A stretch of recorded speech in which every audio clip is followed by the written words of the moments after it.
Good afternoon and welcome to the September 14th, 2021 regular meeting of the Hillsborough County City-County Planning Commission. We thank you for attending this meeting. Your comments and participation is encouraged. To minimize feedback in the audio, all participants in the meeting will be muted until it is their opportunity to speak. Planning commissioners should raise their hand or unmute themselves and turn on their camera to indicate that they would like to speak.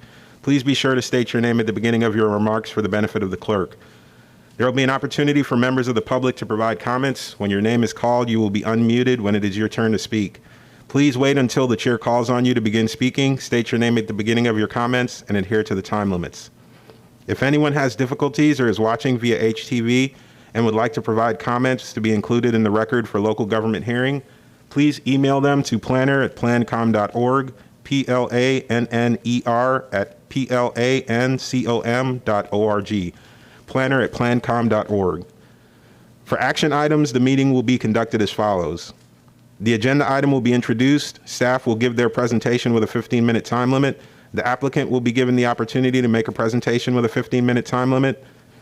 Following presentations, members of the public may address the Planning Commission when recognized by the chair. Public comment will be heard for 3 minutes per person. The applicant will be afforded a 3-minute period for rebuttal response. Planning commissioners will ask questions. Public comment will be closed, and upon a motion, second, and discussion, a vote will be taken. With that introduction, I'll ask Commissioner Powell to lead us in the prayer and the Pledge of Allegiance. All please rise. Heavenly Father, thank you for today and for the opportunity to serve our community. I ask that you would give this body the wisdom, knowledge, and understanding to make the best possible decisions for Hillsborough County and its residents today. In Jesus' name, amen. Amen. I pledge allegiance to the flag of the United States of America and to the republic for which it stands, one nation, under God, indivisible, with liberty and justice for all.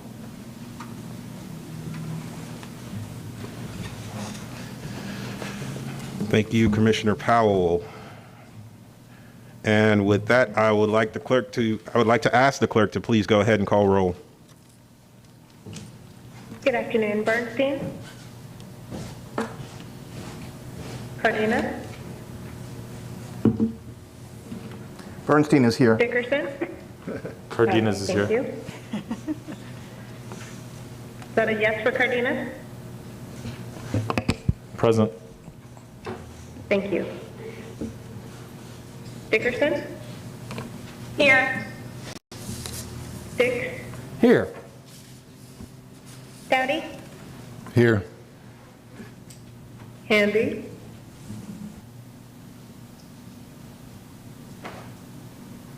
Kress? I'm here. Lincoln?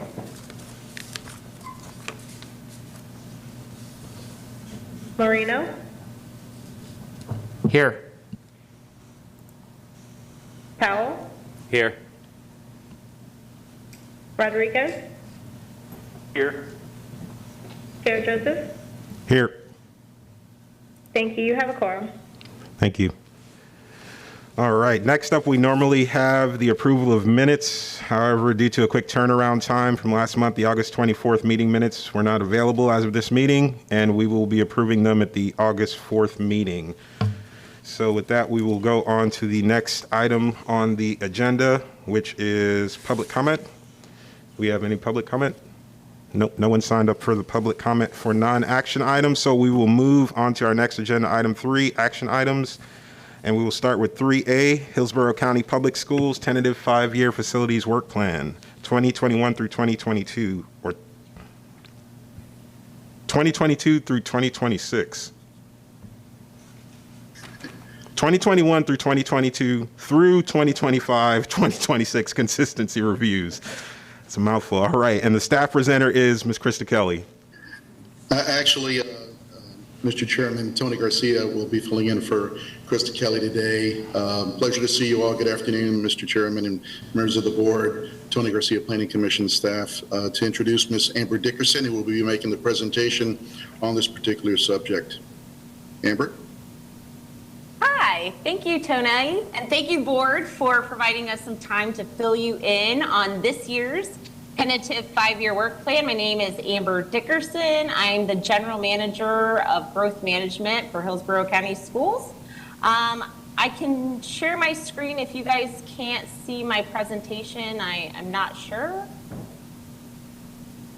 Okay, I'll try to share it. Okay. Bear with me, please. Can you all see my screen? Not just yet. We cannot see yet. I can share it for you, Ms. Dickerson. Okay, I'm trying to share.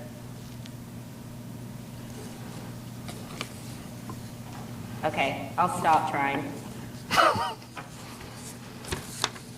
There we go. There we go. Thank you, IT gods. I appreciate it. So again, thank you again for providing us with some time. I'll go through this pretty quickly. So next slide, please. So today we are planning to review the tentative 5-year work plan, just touch on some infrastructure issues that we're still grappling with in South County, the general critical need for new schools, and then the consequences for not having those schools. Next slide, please. Okay, so really this is the meat of the presentation. So Spoto High School Edition, that opened this August successfully, even with COVID in the mix. So we added about 500 seats at Spoto High School to deal with growth in the area. Additionally, we added an addition at Waimama Elementary, which is located in Waimama, way South County. And that opened successfully on time as well.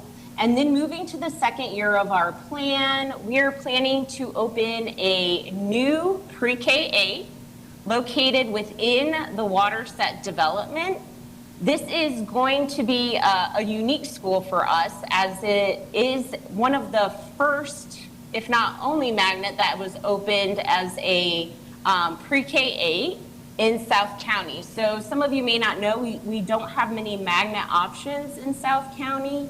So this school will provide some of options for those students who mainly are at overcrowded schools. So basically it's for both overcrowding issues and magnet offerings. So then we move to Robinson Edition. This has caused a little confusion because we did another edition a few years back at Robinson High School. It's located in South Tampa. This edition only consists of approximately 150 new student stations. It's really in conjunction with a larger AC project we're doing at that site. Then moving to, Year 2, that's a little confusing, Dorothy Thomas ESE Center. This is located in the Lake Magdalene area. This was a joint effort between Hillsborough County Public Schools and Hillsborough County. These ESE students were located in modular units. At the same time, we were approached by the county to do kind of a land swap in that area for one of their children's services sites. So we decided to create a brick and mortar school for those children, which will be opening in January 2023. We finally got the agreements all approved with the county, so I just want to thank county staff for their efforts on that. Additionally, we've been busy with Collins PK8 Edition. So right now, Collins is an elementary school located in Panther Trace. Both Collins and the new Waterset PK8 were our efforts to gain any sort of middle school capacity we could, because 2 years ago our Bishop Road Middle School site was not found consistent. So we kind of had to pivot and see where we could find sites for middle school seats. So those are 2 of those sites. Then year 4, we're planning a PK8 site at our Manhattan site. Currently, it's basically located right behind Jan Platt Library for a geographic reference. And it houses our ESE offices, so it's a really, really old elementary school that we converted to office, but now we do need the capacity with all the growth in South Tampa, so we're planning that K-8. Pinecrest Addition or 6th grade center, again, this is in an effort to kind of make up for the middle school seats because we weren't able to build a full new middle school, so this is an addition that we're considering as well. And that is actually adjacent or farther out east than Fishhawk. So just to give you a frame of reference. Plant City addition or partial new school. So obviously Plant City's the next big growth area. We're doing a separate study for just that, to look at the 15-year plan for Plant City. We brought that to their planning board. We plan to bring that to their city council soon. And then last but not least, new high school UUU. This is proposed to be located on a 100-acre site south of Lake Waimama and Waimama Elementary School. We have had our pre-submittal meeting with county staff, and we should be submitting a PD modification for that in the next couple of weeks. That site is planned not only for high school, but also for an elementary and middle school. So we're really hoping that we can kind of funnel resources towards the infrastructure, transportation infrastructure issues along Westlake to ensure that we have capacity for those 3 schools. Next slide, please. This is just really a different way to look at it, so you can look at by level what we're planning. Also, we are planning additional $10 million in impact revenues to go towards new school sites. So we're actively working with brokers to ensure that we can gain an inventory for the next 15 years. Next slide, please. So this just shows our revenues. So we have local millage, we had the impact fee increase, which definitely improved the outlook of our 5-year work plan this year. We have some CIT funds. PICO maintenance, we really get very little from the state on any maintenance. We haven't actually received that in a few years. Sales tax revenue has been amazing with our renovations, our AC projects. We've gotten many fewer complaints this year about the AC units due to those renovations. So we appreciate the public support on that. Next slide, please. So these are just some of the bigger ticket items on our plan besides capacity. So modulars are used as that interim kind of fix, and we are having to place more modulars on our site, especially at Shields Middle School. I believe they have almost 500 seats for students in modulars right now. So we are definitely feeling the pressure. Again, site purchases and just health and safety. Next slide, please. We are working on the school siting crisis. We have tried, obviously, COVID kind of threw a wrench in a lot of things, but we have made some headway. Again, we got an approval for Dorothy Thomas and Collins. That's all going to help our long-range goals. We still have transportation infrastructure issues. That's no mystery to this group. And then legal restrictions for the district. We are only allowed to pay what is contiguous to our site, so that has caused some issues.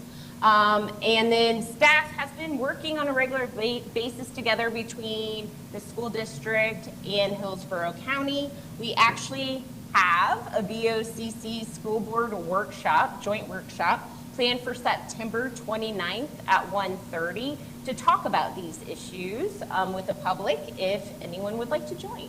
Next slide, please. Again, this is what our 5-year plan tries to prevent is overcrowding, but we are going to face some overcrowding due to the school siting issues. What could this mean? This could mean potentially double sessions, the increased use of modular units, and again, stresses like dining. If you add 500 student stations and students to a campus, obviously the dining wasn't designed for that, so we have to be very creative.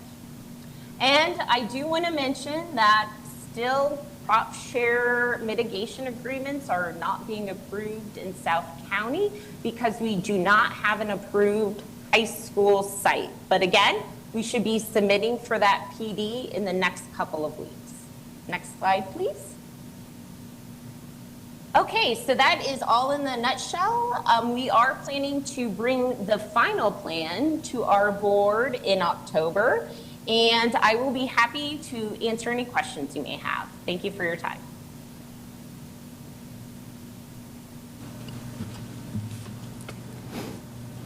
Thank you. All right, did we have anyone sign up for comments on this? We did not. I should mention that our staff finding was that the 5-year facilities plan was consistent with the comprehensive plan and would recommend the Planning Commission taking action reflecting that. Okay. Thank you. Thanks. For that note, all right, no comments from the public, then I will go ahead and turn it over to planning commissioners for comments. Commissioner Kress, yes. Thank you, Chair. I just have kind of a question out of curiosity. I think you referred to it as a transportation crisis, Amber, and I wondered if there was any recent discussions with HART about kids taking the local bus to get to school. I know historically there have been conversations where we've run into issues. HART service isn't as predictable and they don't have as many routes, but I haven't heard of recent conversations, but that is kind of always in the back of our minds. We were actually just at the APA conference where Miami-Dade County District was speaking about how really they work very closely with the public transportation system to get kids to magnet schools where they don't have transportation provided. So we're definitely open to any conversations, but nothing on the books as of yet. Thank you. All right, were there any other questions or comments, discussion from the commissioners? Let me check online for any hands raised. Not seeing any, I will go on ahead and close public comment at this time then and open it up to the commissioners for motions on this item.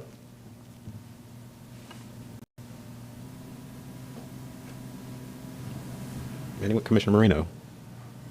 Thank you.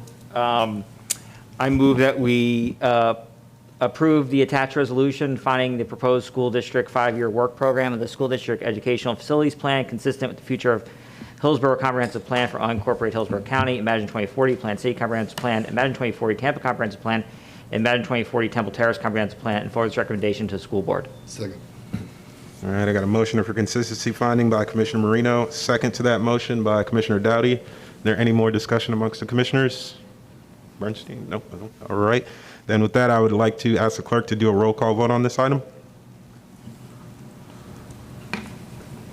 Bernstein? Yes. Cardenas? Yes. Dix? Yes. Dowdy? Yes. Press? Yes. Marino? Yes. Powell? Yes. Chair Joseph? Yes. Thank you. Motion carried 8-0. Thank you. All right. On to our next item up for action. That will be 3B, and it is an update to the city's procedure manual for Tampa, Temple Terrace, and Plant City, and the presenter will be Jennifer Malone. Good afternoon, commissioners. I'm just going to share my screen. Hopefully everybody can hear and see me okay. This is the update to the city's procedures manual for Tampa, Temple Terrace, and Plant City. Again, I'm Jennifer Malone for the record. Some of you might remember that this was amended in January of 2020 already. So that amendment clarified some existing language, provided clarity on the process from start to finish, and most importantly, it separated the city's manual from unincorporated Hillsborough County. So Hillsborough County has their own procedures manual and the city's has their own. We are updating this again due to the update with House Bill 487, which was signed by the governor this summer. After this is before you today. The manual will be adopted by each jurisdiction. And I would also note that the legal departments from each municipality and Tracy Robin have reviewed these proposed changes. The acreage threshold, as far as the updates, the acreage threshold was increased for small scale amendments from 10 acres to 50 acres, which is a direct result of the House Bill 487. We also removed the provision to allow small scale amendments to be submitted at any time, since that acreage threshold will be so large now. So every amendment should be submitted on a quarterly cycle for those jurisdictions within the manual and those deadlines. We also clarified language on the number of parcels in the plan amendment request. There's also a new provision regarding misnoticing by the applicant and a payment of advertising fees. We're proposing that if the applicant misnotices twice, they would be automatically withdrawn. There's also a new procedure regarding the processing of proposed revisions to the urban service area boundary or overlay boundaries. Those must be separate amendments outside of a map or text amendment if those are being amended. So next step, after Planning Commission reviews this today, this will be transmitted to the municipalities for adoption. Each municipality adopts this, and those resolutions are placed on our website under the Procedures Manual page. So with that, I would recommend that the Planning Commission finds the proposed Comprehensive Plan Amendment Procedures Manual for the cities of Tampa, Temple Terrace, and Plant City consistent, and forward to the Tampa City Council, Temple Terrace City Council, and the Plant City City Commission for approval. And that concludes my presentation. I'm available for any questions. I appreciate your time today.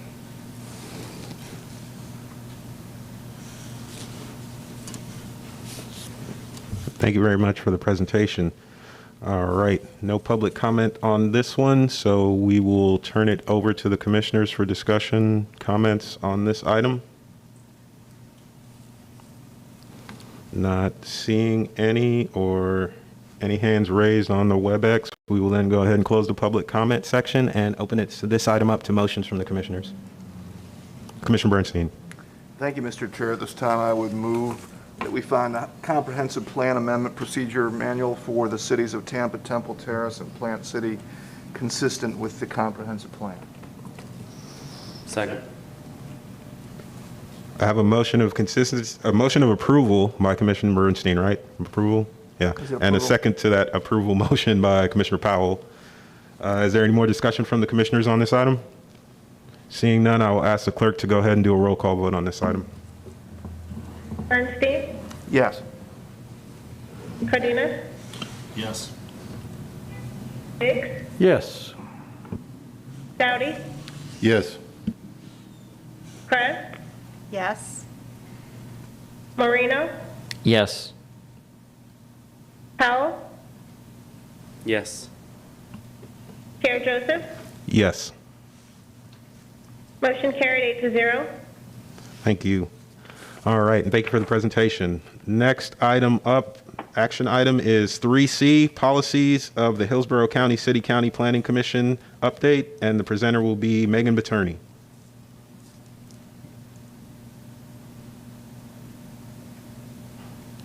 Good afternoon, Commissioners. My name is Meghan Betourney. So to give you some background to this item, in the fall of 2019, the Hillsborough County Civil Service Board was dissolved via legislation. The Planning Commission was a part of this unified personnel system.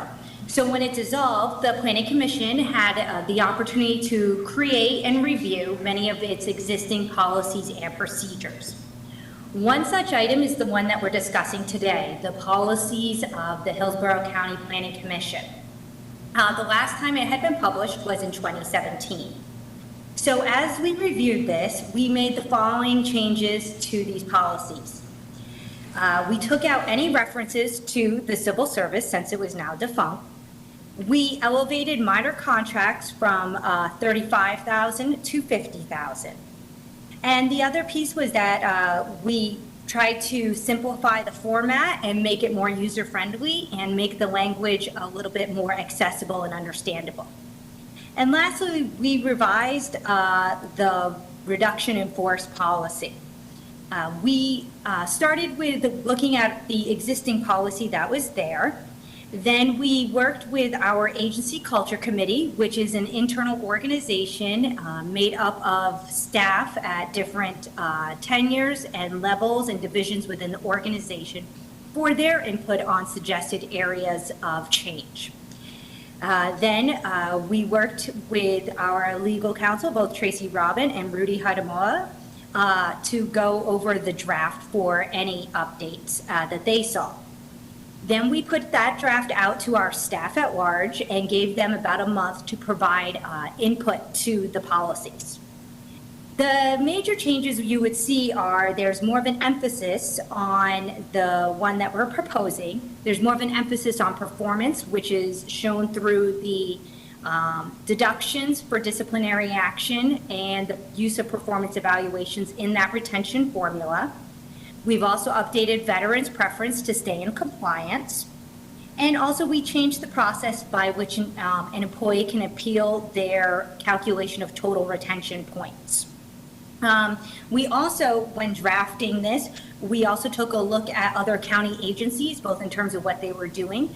And so this current policy, or the one we're proposing, is more in line with those policies. At this time, the recommendation is that the Planning Commission goes ahead and adopts these proposed policies. The attached document approves them. Are there any questions? Thank you. All right, we didn't have any public comment sign up on this one, so we will then turn it over to the commissioners for comments or discussion on this item.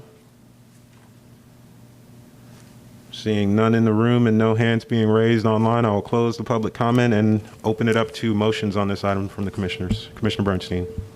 Thank you, Mr. Chair. At this time, I would move that we adopt the policies of Hillsborough County's City County Planning Commission as updated, consistent with the presentation that we just observed. Second. All right, I have a motion of approval for adopting this update by Commissioner Bernstein, and that is a second to the motion of approval by Commissioner Dowdy. Is there any more discussion on this item from the commissioners? Yes, Commissioner Dowdy. Thank you, Mr. Chair. I would just like to mention that it's probably past time for the minor contract value to be updated a little bit. I think that dates 8 years or so back, so good timing. Thank you, Commissioner Dowdy. Any more comments from the commissioners or discussion? Seeing none, I will ask the clerk to do a roll call vote on this item. Bernstein? Yes. Cardenas? Yes.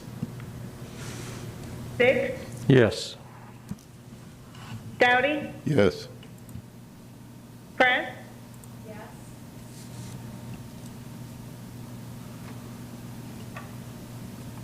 Marino? Yes. Powell? Yes. Chair Joseph? Yes. Thank you. Motion carried, 7-0. Thank you. All right, on to our next item of business is action item 3D, Port of Tampa Bay Permit Application 21-023, Whiskey Joe's Consistency Determination. And the presenter will be Shawn College. Good afternoon, Commissioners. Shawn College, Planning Commission staff. I'll share my screen.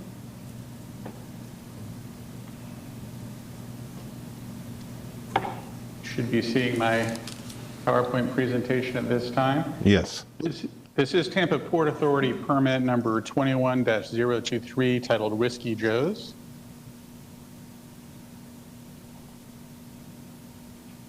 This was transmitted to the Planning Commission by the Port Authority with a request for a consistency determination with the local government comprehensive plan. This is within the city of Tampa, so it would be consistency with the city of Tampa Imagine 2040 Tampa comprehensive plan. This consistency determination review is per chapters 95-488 and 97-351 of the laws of Florida. You're seeing right now the location of the project along the Courtney Campbell Causeway within the city of Tampa. The site is occupied by our restaurant now titled Whiskey Joe's. And here's a further zoom in of the location of the property on Tampa Bay, off Courtney Campbell Causeway, along a sandy beach and a dredged channel. This is an active marine use, marine enhanced use by virtue of its location and being a restaurant. It is a beach shoreline. It is adjacent to a dredged channel. This area has seen significant erosion. You can see on your screen on this picture that this is under the building where the pilings were painted blue, but you can see from where the paint stops where the sand used to reach up and has since eroded away. So there's significant erosion at this location. The proposed project to address this erosion is to install a seawall, install rubble riprap in front of that seawall. There would be fill of clean sand behind the seawall to restore the natural area. Upland plantings of vegetation would take place in the newly filled area. And as a benefit to the community, the applicant is proposing to install channel markers along the dredged channel. Considerations for a consistency of this type of project with the local comprehensive plan is that it is an active marine enhanced use. It's an actively being used location. It is an existing channel. There is significant demonstrated erosion that does need to be addressed and is a hazard to the structure and the use of the site. There has been a consideration of avoidance of environmental impacts. There's significant consideration to avoid any seagrass impacts or other environmental impacts.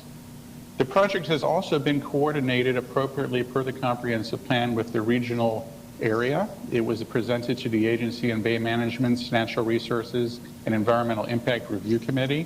That committee received that presentation and had no objections to the projects and no suggest changes to the project as proposed. So this, we feel, is the best alternative to address the serious erosion concerns at the site. And with that, those considerations, staff is recommending the Planning Commission issue the resolution in your packet with a finding of consistency and forward that back to the Port Authority for their consideration. And that concludes my presentation. I do believe there's a representative of the applicant present as well. Thank you. Thank you. Did the representative have any presentation or statements, just appearing for questions?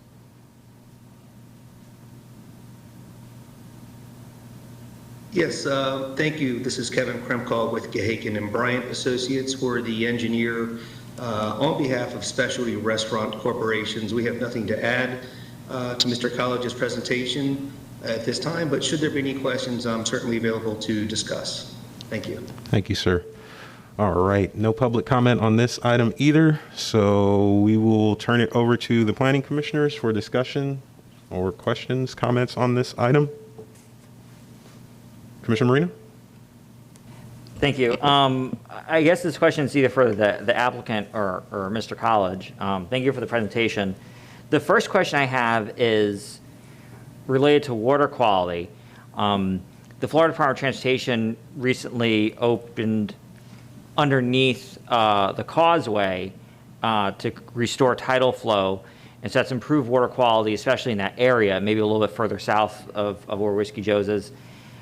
Can you speak to that if this is this type of plan either improves or has impact or no impact on what the water quality is now in that portion of the bay?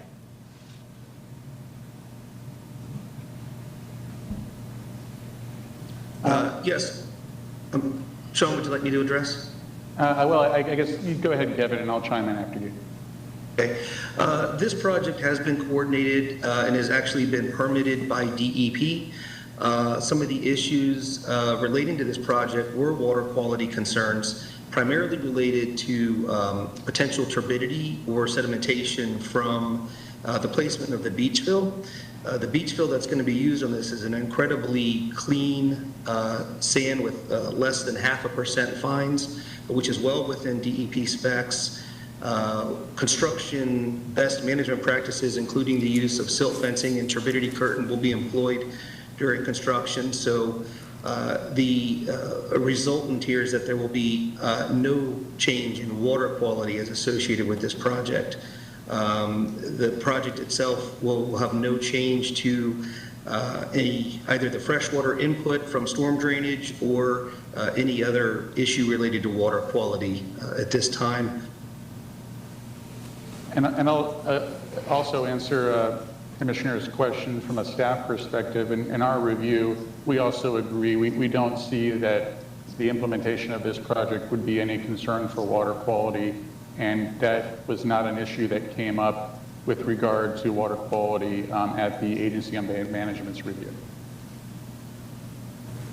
Go ahead. Yeah. Thanks. And following up to that, I think it's good that you're adding the channel markers because there is a lot of boat traffic there and it kind of goes all over the place. And the one benefit of the increased water quality is that you see manatees in that portion of the bay, and God knows the manatees and boats don't mix. So I think having channel markers there, but is great. But the last question I have is, we previously had a project come before us, maybe 3 years ago now. That was a dock that was built on the other side of Rocky Point. And so, Shawn, this question is for you. When it was initially given to us, it was proposed as a dock. But what's happened over time is that dock has added basically marina-like features, gasoline storage, other types of storage. So it isn't just a place where you launch a canoe, it's a place where you could dock a boat and dock a boat for some period of time. And so there's been environmental concerns related to that, seagrass concerns, noise concerns. So with this plan, I understand that you're not doing this, you're doing this to save the building. You're not doing this to promote additional dockage of ships or boats or what have you. But what mechanism, or is there a mechanism in place to ensure that what plan has been proposed to us and what has been permitted through DEP and the port is actually what the end result is, as opposed to going back and making sort of these tiny little edits so that it never has to be re-reviewed by related authorities? Commissioner, that's an excellent question. There is a Port Authority permit as well over the water. There's going to be an environmental permit through the Environmental Protection Commission. Both of those bodies, the permit is specifically what is happening and what is described in the permit. My understanding is both of those bodies do go after the fact and review the construction to make sure it was per the plans and per the project. And any project is required to be, and it's permitted through the Port Authority, is required to be consistent with the comprehensive plan. And that's why they, by their own best practices, forward standard work permits to us for consideration. But if we see anything that is not consistent with the comprehensive plan permitted, or even through a minor work permit, that would be a problem that we could address with the agency. Okay, thank you. Thank you. Thank you, Commissioner Marino. Commissioner Powell, yes. Thank you, Mr. Chair. I just have a general question, and really it's for Melissa. When these types of issues come about, like, why is this coming to the Planning Commission, like, for like water, like, like dredging permits and things like that? It just seems like an odd thing for us to have a purview over. I can respond, and Melissa can come back on top of me afterwards as well if she'd like. But that's an excellent question, and it's an interesting situation. We are the local planning agency, so we have responsibility per state law for maintaining the local government's comprehensive plans. The Port Authority, with their authority to issue permits over sovereign submerged lands, but there is also a requirement that their permits be consistent with the local government's comprehensive plan. Now, they're not as knowledgeable over the local government's comprehensive plan, so they feel it's their best practice to just ask us, which is what they do. They don't want to issue a permit and then find out after the fact that they've issued something that's inconsistent with the local comprehensive plan. So when they have these standard permits, they send them to us and they ask for a consistency determination to make sure that it is consistent. And that's why it's come to us this way. Yeah, and it has been our practice for as long as I can remember, and probably as long as Tracy can remember, that these are brought to the Planning Commission for your determination. It has just not historically been something, unlike zoning reviews, for example. Those were delegated years ago by the Planning Commission to staff to do, probably because the volume of them were such that it would have made the meetings extraordinarily long. So this has just historically been how they have been handled. We did during COVID have a discussion with the Port Authority about when your meetings were getting moved around and you weren't able to meet monthly and conduct business always, about that staff could make the consistency finding if we needed to meet their permitting timelines. But for the most part, we've always been able to accommodate them by bringing it to one of your meetings. Okay, well, I mean, and I didn't understand, it just seems like there's other bodies that have a little more knowledge over the waterways than, what we would. So I was just always curious why these, come before us, but Shawn's explanation kind of helps me. Yeah, I do believe, and Mr. College can probably address this better than I can, that there are a number of other reviewing agencies that also are reviewing the applications at the same time. And sometimes the issues do overlap, particularly issues of water quality and things of that nature. That's absolutely true. And I will just also point out that the county or the city itself does not have a permit for these types of constructions other than building permit. They don't have an environmental permit. So the provisions to protect the environment in regards to like a marina, there are depth requirements of the water to make sure your propeller or such is not churning up the water constantly and shading out or sedimenting out oysters or seagrasses. Some of those regulations, some of those rules are in the comp plan. So it's worked out very well, and there's been consideration at times of the county, do you want to take that over with in the code and have a permit? But they would have to start a whole new permit process and a whole new staffing process to do that. And they've elected that the process we have now seems to work well, where it stays in the comp plan and we review it very expeditiously for the port and make sure the environmental regulations are maintained. All right, thank you. Was there any more comments or discussion on this item from the commissioners? Seeing none in the room and no hands raised online, I will go ahead and close the public comment and open it up to motions on this item. Yes, Commissioner Powell. Thank you, Mr. Chair. Make a motion that the commission finds Port Tampa Bay permit number 21-023 consistent with the mentioned 2040 Tampa Comprehensive Plan and recommend the permit be approved. Second. All right, I have a motion of consistency finding by Commissioner Powell, a second to that consistency finding by Commissioner Dowdy. Is there any more discussion of this item from the commissioners? Seeing none, I will ask the clerk to go ahead and do a roll call vote on this item. Ernstine? Yes. Cardenas? Yes. Dick? Yes. Dowdy? Yes. Kress? Yes. Marino? Yes. Powell? Yes. Chair Joseph? Yes. Thank you. Motion carried 8-0. Thank you. And thank you for the presentation. All right. Next up, we have action item 3E, City of Temple Terrace, 4-year 22 through 26 capital improvement program and capital improvement section schedule of projects update by staff member Diego Guerra.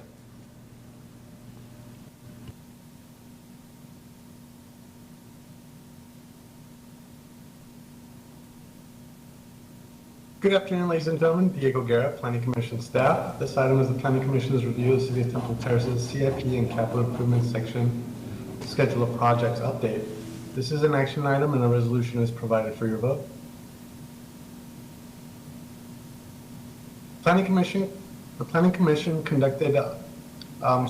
review was conducted in accordance with Chapter 97-351, which requires the Planning Commission to conduct an annual review of the city's CIP. Chapter 163 of Florida statutes requires that the schedule of projects or the list of projects addressing levels of service and adopted in the conference plan be updated on an annual basis. The update would replace the existing schedule found in the comprehensive plan with the schedule in your packets. The review examined the CIP and the schedule of projects for consistency with Temple Terrace's comprehensive plan, as well as plans of adjacent jurisdictions.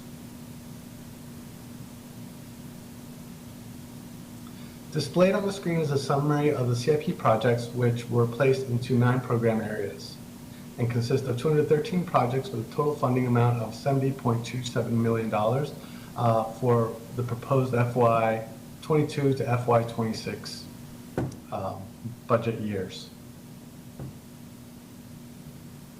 Staff also analyzed the CIP with respect to the funding sources requirements in the comprehensive plan. Capital Improvement Policy 1.5.5 states that the general fund should not be used for those facilities dedicated with dedicated revenue sources, such as potable water, wastewater, and solid waste. After review of the proposed general fund expenditures, staff found none of these types of projects relied on general funds. Additionally, Capital Improvement Policy 1.5.10 and 1.5.11 state that all projects within the first 3 years of the city CIP be funded with committed revenue sources. These include ad valorem taxes, gas taxes, and user charges. Staff reviewed the funding sources and timing and found that the CIP funding was in accordance with these requirements as well. The first step in reviewing the CIP and the schedule of projects for consistency was to take a look at the identified projects that are addressing levels of service and see how the schedule of projects compared to those priorities outlined in the capital improvement section, objective 1.1. A total of 97% of the projects address replacement of facilities and elimination of deficiencies. Planning Commission staff also examined the schedule with respect to the goals, objectives, and policies in the comprehensive plan. A few of the policies are identified on the slide. However, a full list is available in your packet. First, the schedule is consistent with the direction of level of service priorities, which states that they should be for repair or replacement of facilities, to eliminate deficiencies or plan for future growth. Secondly, the schedule is consistent with the funding criteria identified in the comprehensive plan, both in terms of revenue fund and timing.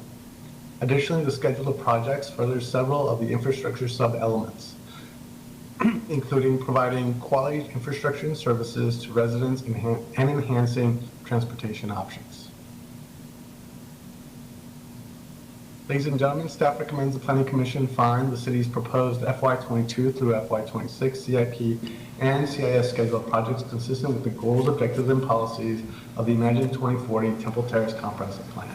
This concludes my presentation, and I do have city staff are available as well for any further questions. All right, thank you. No public comment on this one either. All right, so we will open it up to the commissioners for discussion, comments on this item. Not seeing any in the room or any hands raised online. I will go ahead and close the public comment and open it up to motions from the commissioners on this item. Commissioner Bernstein. Thank you, Mr. Chair. I would move that we find the City of Temple Terrace fiscal year 22 to 26 capital improvement program, along with a capital improvement section schedule projects update consistent with the Imagine 2040 Temple Terrace comprehensive plan. Second. Motion of consistency finding by Commissioner Bernstein, a second to that motion by Commissioner Doughty. Is there any more discussion of this item from the commissioners? Not seeing any at this time. I will go ahead and ask the clerk to do a roll call vote on this item. Bernstein? Yes. Cardenas? Cardenas? Dix? Yes. Doughty? Yes. Kress? Yes. Marino? Yes. Powell? Yes. Chair Joseph? Yes. Thank you. Motion carried 7-0. Thank you. All right. Next up, Action item 3F, City of Tampa 4-year 22 through 26 Capital Improvement Program and Capital Improvement Section Schedule of Projects Update. And again, we have Mr. Diego Guerra. Good afternoon, ladies and gentlemen. Give me a sec while the PowerPoint opens up.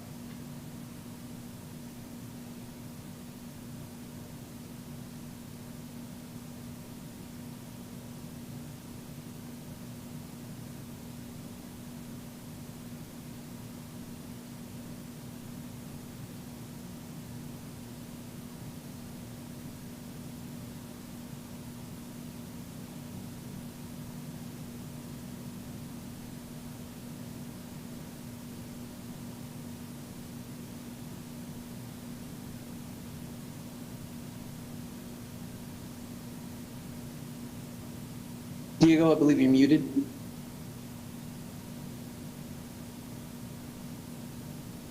Thank you. Good afternoon, ladies and gentlemen. Diego Guerra, Planning Commission staff. This item is the Planning Commission's review of City of Tampa CIP and Capital Improvement Schedule projects update. This is an action item and a resolution is provided for your vote. Again, this presentation is very similar to the last one that was just presented.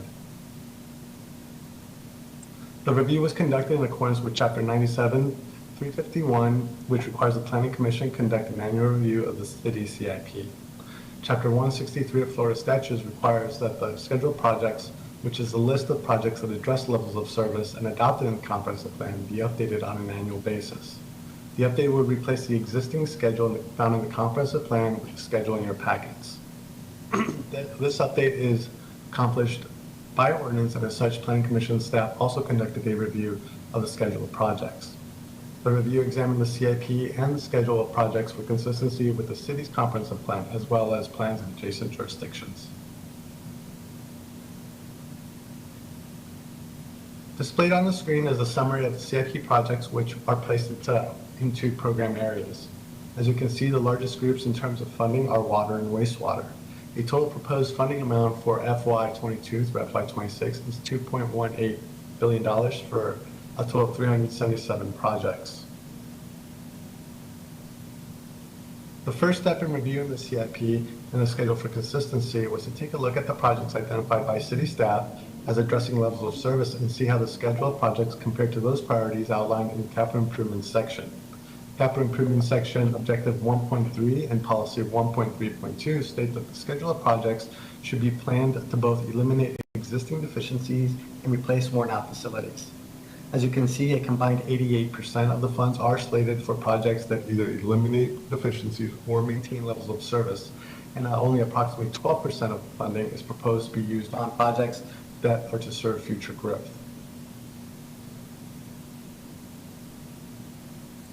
Utilizing geospatial data, Planning Commission staff looked at all the projects which were analyzed to ensure consistency with the Coastal Management Section Objective 1.4, which states public infrastructure and facilities should be limited in the coastal hazard area. For those projects with available geospatial data, staff utilized GIS to determine their proximity to the coastal hazard area and determined that 47 projects lie within the coastal hazard area. These projects either renovate, replace existing infrastructure, enhance recreation areas, or serve to enhance protection from hazards such as the maintenance of seawalls.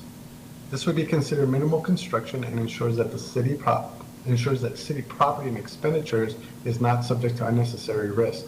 Therefore, the CIP is consistent with Coastal Management Section Objective 1.4. Ladies and gentlemen, staff recommends that the Planning Commission find the City of Tampa's proposed FY22 through FY26 CIP and CIS schedule of projects consistent with the goals, objectives, and policies of the Imagine 2040 City of Tampa Comprehensive Plan. This concludes my presentation. I'm available for any questions. Thank you. All right, are there any, no public comment on this? Anyone sign up? Nope. All right, then I'll turn it over to the commissioners for any comments or questions on this item. Not seeing any lights in the room or hands online. I'll go ahead and close the public comment section of this for this item and open it up to motions from the commissioners. Commissioner Dowdy. Yeah, thank you, Mr. Chair. I would make a motion that the Planning Commission approve the attached resolution finding Tampa fiscal year 22 to 26 CIP and CIS schedule of projects consistent with the Imagine 2040 Tampa Comprehensive Plan and transmit to the City of Tampa. Second. All right, I have a motion of consistency finding from Commissioner Dowdy, a second to that motion by Commissioner Marino. Is there any more discussion from the commissioners on this item? Not seeing any, I will ask the clerk to go ahead and do a roll call vote on this item. Bernstein? Yes. Cardenas? Cardenas? Dix? Yes, Mr. Cardenas is here, by the way, I'm sorry. Yes. Okay, so that was a yes from Cardenas and Dix? Yes. Correct. Thank you. Dowdy? Yes. Kress? Yes. Marino? Yes. Powell? Yes. Chair Joseph? Yes. Thank you. Motion carried 8-0. Thank you. All right. That is it for our action items for today. So we will move on to number 4, our briefings and presentations. And our first briefing will be 4A, Plan Hillsborough Strategic Plan Implementation Status Update. And the presenter will be Ms. Melissa Dickens. Good afternoon, Commissioners. Melissa Dickens, staff, Planning Commission staff. One moment, please.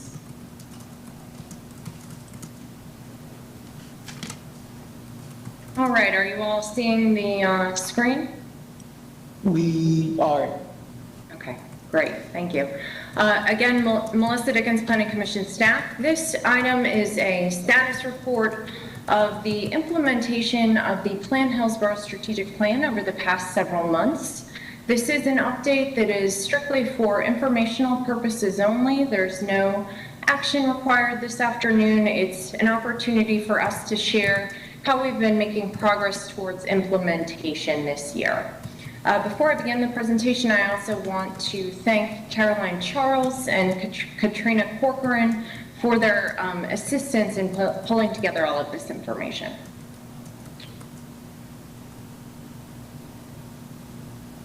On this screen, you'll see some brief background on the strategic plan. The Plan Hillsborough Strategic Plan, which was adopted by this board, the Planning Commission, in August of 2018, is a document that focuses on the near-term or roughly 5-year strategic priorities for the agency. It's something that was developed and approved jointly by the 3 boards that are supported by Plan Hillsborough staff. So the Planning Commission, the TPO, and the Hillsborough River Board. And implementation is a key component of the strategic plan. It's something that staff prioritizes, and it's one of the reasons that we come to you approximately every 6 months with a status update. This particular status update will focus on the 6-month highlights from 2021. And then in early 2022, we'll be coming to you with a complete annual presentation as part of our annual reporting.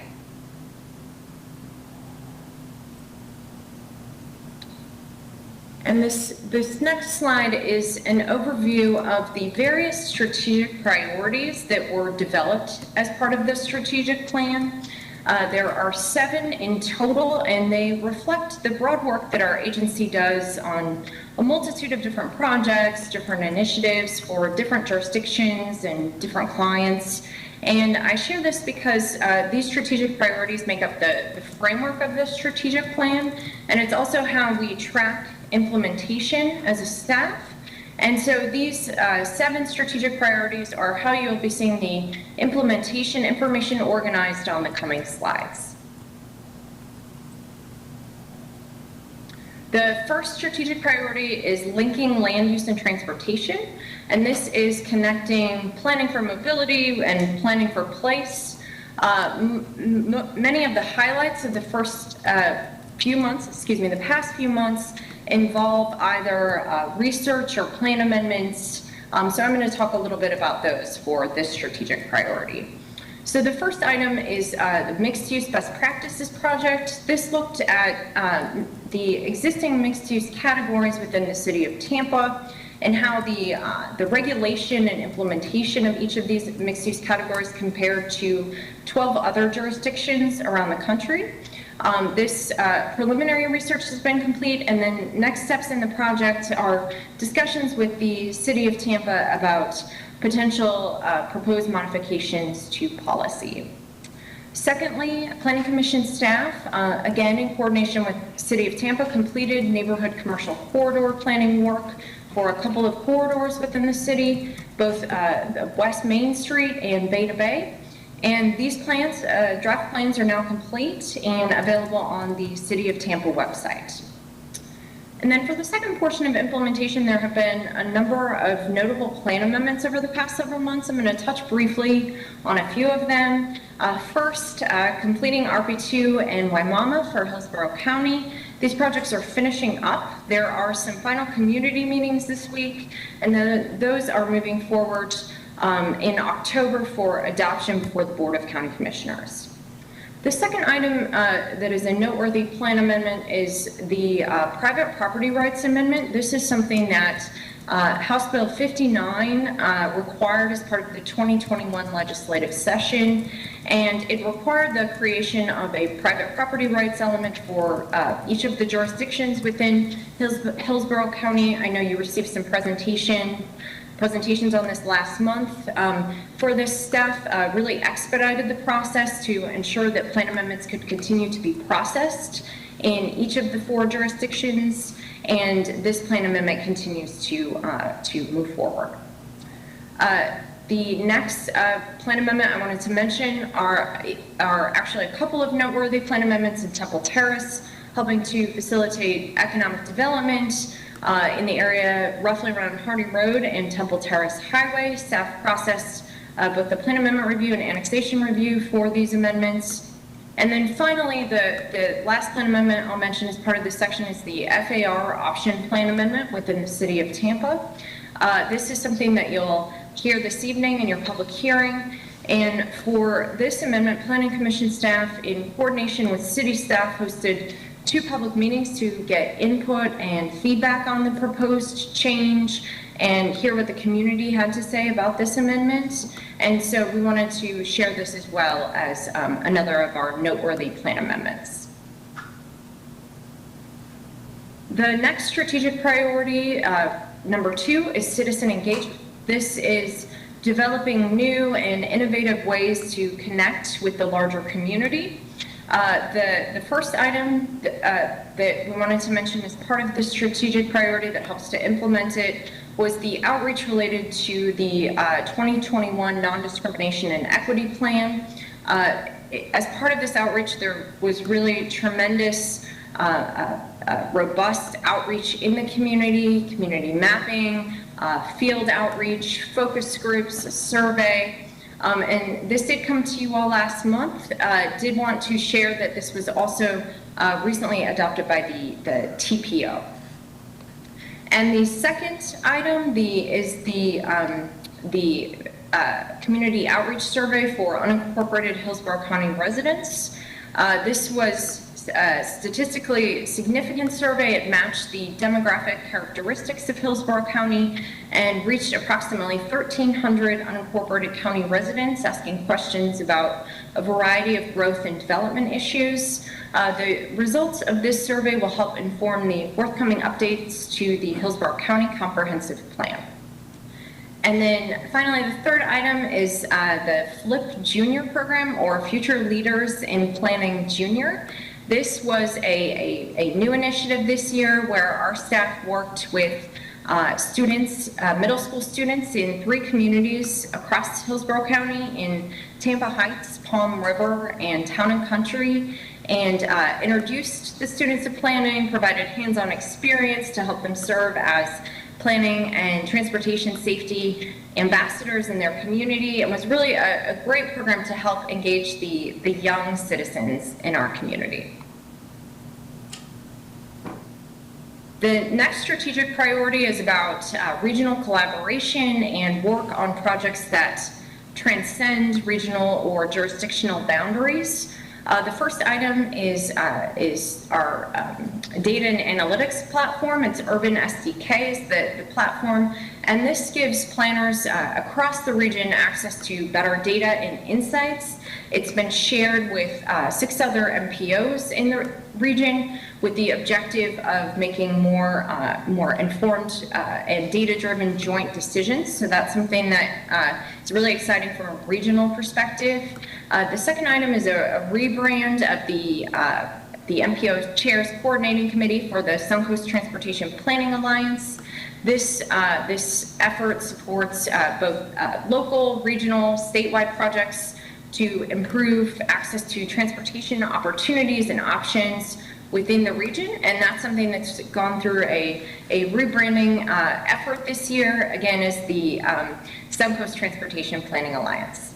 A third item is the Regional Interactive Trails Map. This is something that was championed by a variety of regional bicycle and pedestrian advisory committees. It focuses on both on-road and off-road facilities and multi-use trails.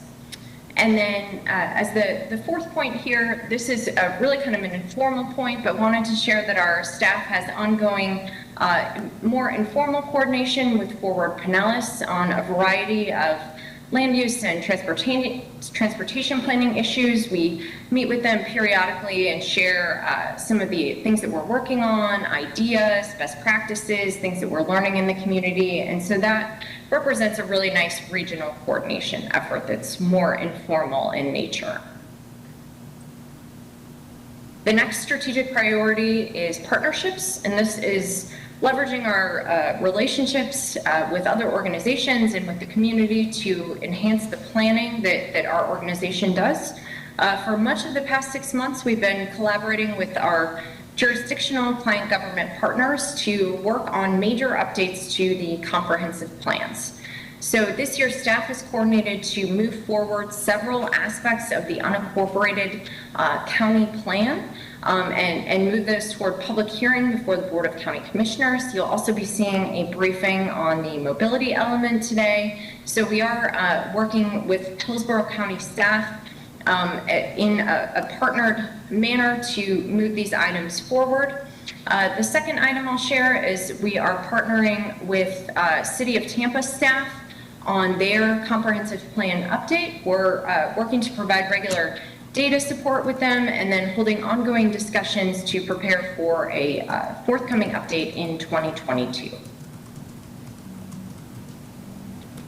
The next strategic priority is enabling transportation choices. This is the strategic priority is essentially making sure there are options for mobility in Hillsborough County.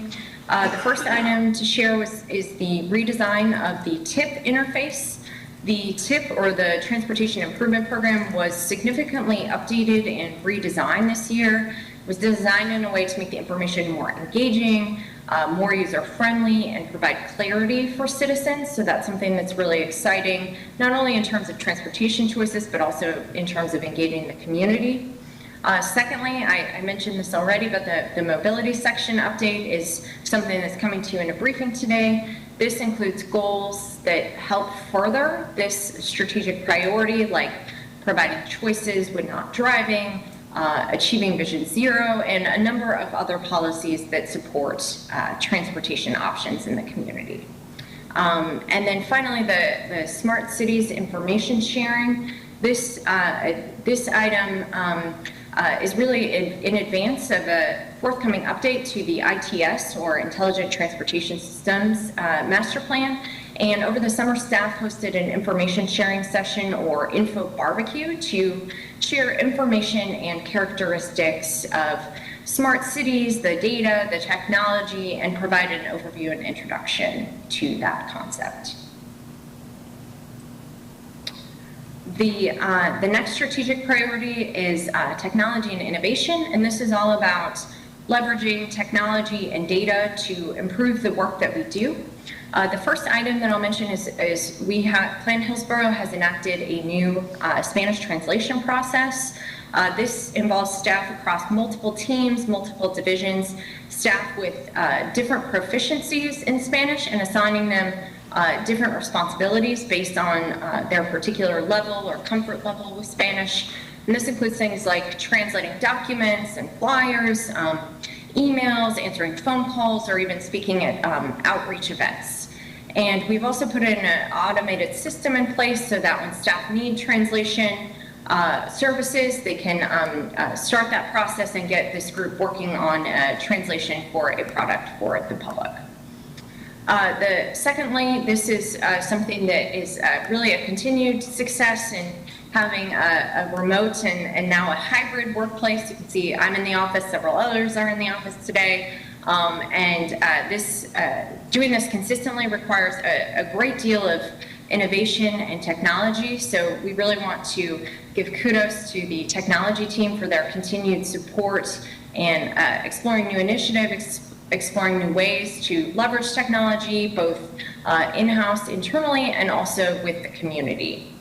And then a couple of forthcoming projects that this group is hard at work on, updates to the Plan Hillsborough website, and also a couple of planned story maps on things like Census 2020 and the community planning areas. And then the final strategic priority I'll share is internal agency enhancements. This is about things that we can do, that our staff can do behind the scenes to enhance the work that we do, improve the planning work that we're providing to the community. And first off, there were a number of process and policy changes this year. You heard about one of them earlier in the afternoon from Meghan. They include things like creating a change management process and placing that in our formal documents, making changes to the reduction in force policy that you heard about, and then other internal policies and procedures. Another internal enhancement, it's really something that's ongoing, but we do have ongoing supervisory training. This year, all supervisors received training on goal setting, and all employees received additional information about setting proper goals and really stretch goals for their particular assignments. And so that's something that we're excited to share this year. We've also continued the important work in diversity training. One of the workshops that we've had so far this year is a training from the Council on American Islam Relations, CARE, Islam 101. And then we have an upcoming training with the organization, the Lighthouse for the Blind. And then finally wanted to share that Plan Hillsborough was awarded the gold level of Bicycle Friendly Business Award. And this is an award that means that Plan Hillsborough supports biking to work, has the infrastructure in place and the employer support in place for commuting to work by bike. And through this award, Plan Hillsborough will have access to a number of different tools and technical assistance from the league to become even more welcoming to people who bike. And this really concludes the formal presentation this afternoon. Again, this was intended to be a high-level overview of some of the things that we're working on and sharing the highlights, and we'll be back in a few months to share a full annual report. Thank you. Thank you for the presentation and the information. Was there any comments or questions from the commissioners' discussion on this item? Commissioner Cardenas, is that a question or just a light on? No. Okay. Look online here. I am not seeing any hands raised and no lights in the room, so we'll thank you for the presentation and the information and look forward to seeing you again. Thank you. All right. Next item up is another briefing. It is Hccpa 21-15 Pine Key Island Future Land Use Map Amendment, and the presenter is Yanika Mills. Good afternoon, Commissioners. Yanika Mills, Planning Commission staff. Give me a moment. Let me share my presentation.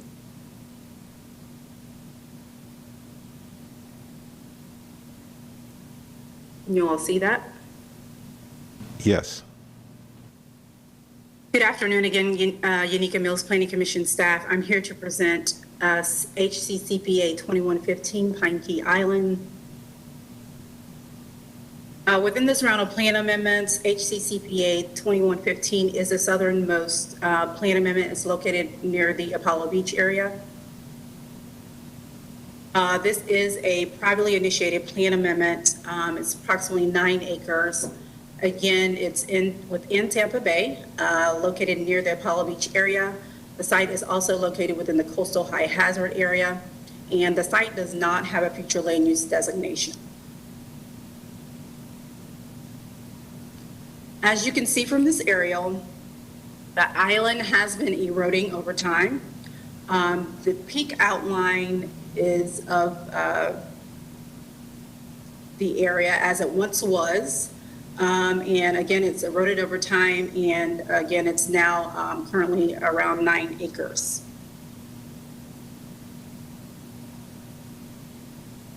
Currently, again, the site does not have a future land use designation, and that is the main purpose of this future land use plan amendment. The applicant is seeking a future land use designation change to public quasi-public. And they're trying to remedy a current code enforcement action that's on the site.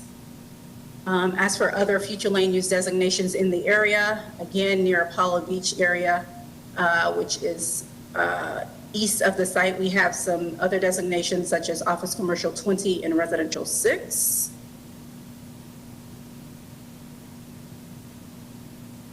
Currently, at its current state with no future land use designation, there is no development potential on the site that could occur. If the site were to be changed to public quasi-public, there would still be no density potential, and the intensity would be guided by future land use designation categories that are in the area. Also, the public quasi-public future land use classification allows for consideration of such uses as public facilities such as schools, hospitals, churches, things of that nature. It also accommodates regional and community recreational service uses as well as tourist attractions.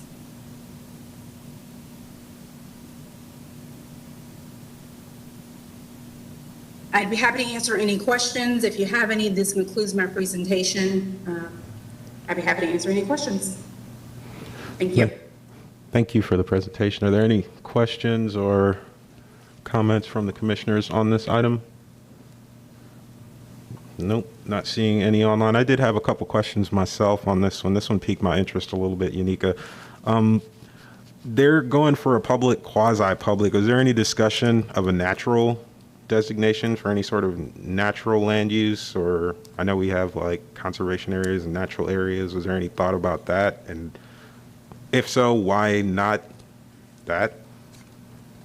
As far as from the perspective of the applicant, they are, again, trying for the public quasi-public because it seems to meet the uses that they are trying to do once they go through for the rezoning stage. Currently, there are like food and beverage type uses being done on the site, and the public quasi-public seem to be the closest future land use classification that could support their request. Okay. Is this thing in the urban service area technically? It is not designated in the urban service area or the rural area. Okay. And it's county, not city, right? It's not like city of Tampa. Correct. It's considered Hillsborough County. Okay. So what about like, I mean, has there been any thought or discussion given to like utilities and stuff going to there? Just wildly asking, like, I mean, obviously this thing seems like it's developing and getting more intense, whether now or in the future. So have those talks been floated yet? Just curious. Well, staff is still, again, in the process of analyzing Right. things of that nature, and still also receiving comments from the reviewing agencies. So that will be part of my analysis in my report. Okay. I'll be patient then and wait for it to come back to us. Well, I would just add that it is within the coastal high hazard area, and that there are policies in the county's comprehensive plan, I believe, prohibiting septic tanks in the coastal high hazard area, which does present sort of a quandary for how the area would be served. Right. All right, Commissioner Dowdy. Thank you. Yeah, thank you, Mr. Chair. I would it strikes me as kind of similar to one we saw not all that long ago when I'm just looking at applying a land use over a water body or a large portion of a water body. I get from Ms. Mills' presentation that there's a large portion of this island has been eroding in the past, but it's been, I guess, my observation through my life that what mama wants, mama gets over time. And so I guess I have a little bit of concern of applying a future land use over water portions. Right. All right. And let me ask another question too, because Commissioner Dowdy brought up a salient point. This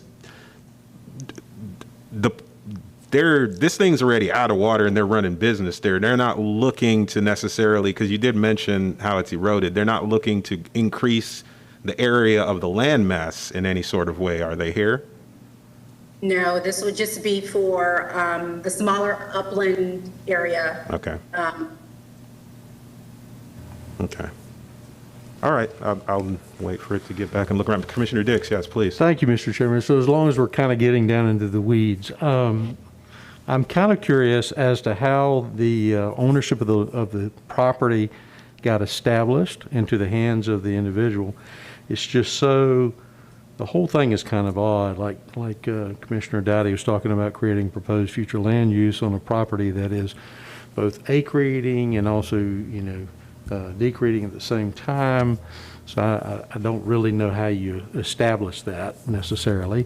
Could you establish a future land use over any sand spit or sandbar that develops into the property? And is someone able to come out and simply claim that through through just marking the spot? How did this particular ownership of this particular item come into the hands of a private individual, which is also odd in making it into a public use or a quasi-public use, but owned by private individuals? There's so many issues that are kind of strange involved with this. But the first question, Ms. Mills, if do you know how they came into possession of the property or in ownership of the property? From my understanding, this site has been under private ownership since like the 1940s. But the deed that was provided with the application, I believe the current owners purchased it just a few years ago in 2018. So it was simply a quick claim deed that initiated it all from somebody to somebody, and that vested title, and then a chain of title goes to somebody who is actually now asking for a future land use? That's correct. I'm kind of frowning under my math. that seems rather strange. Would you not concur, Commissioner Bernstein? That seems rather strange. I would indeed. So the information that the applicant provided, because these similar questions came up at the Board of County Commissioners workshop, was that the River Heights Boatyard bought the island from the state in 1944, and that it has been it was purchased as a mooring for military vehicles being repaired in World War II, and so it has been in private ownership since that time. All right. Good question. I had that same question myself, Commissioner Dix, but was going to leave it alone. So I'm glad you asked. Commissioner Cardenas, yes. I'll say that I've read different articles out there, and I don't know if anybody else has, about the purchase and the transaction and the rights to continuously put dirt on there and different things. But it's all public information that I've read in the past, but All right. Well, my final comment is, okay. It's just, there's no opinion here. I was just amazed at that aerial. I mean, it certainly seems popular, so I would suspect that it has a lot of interest from a lot of people. He's probably making a lot of money on it, which is fine. But I was amazed at how many people are showing up. I presume that's like on a given weekend. So, thanks. All right. Was there any more conversation, discussion from the commissioners? Let me check online to make sure no one has their hand raised. Not seeing any at this time. Well, thank you for the information and look forward to this one coming back to us, Ms. Mills. Thanks. Yep. All right. Next item up for briefing is HCCPA 21-16, the mobility section text amendment, and the presenters are Katrina Corcoran and Rich Clarendon. Good afternoon, Commissioners. One moment, I will be sharing my presentation.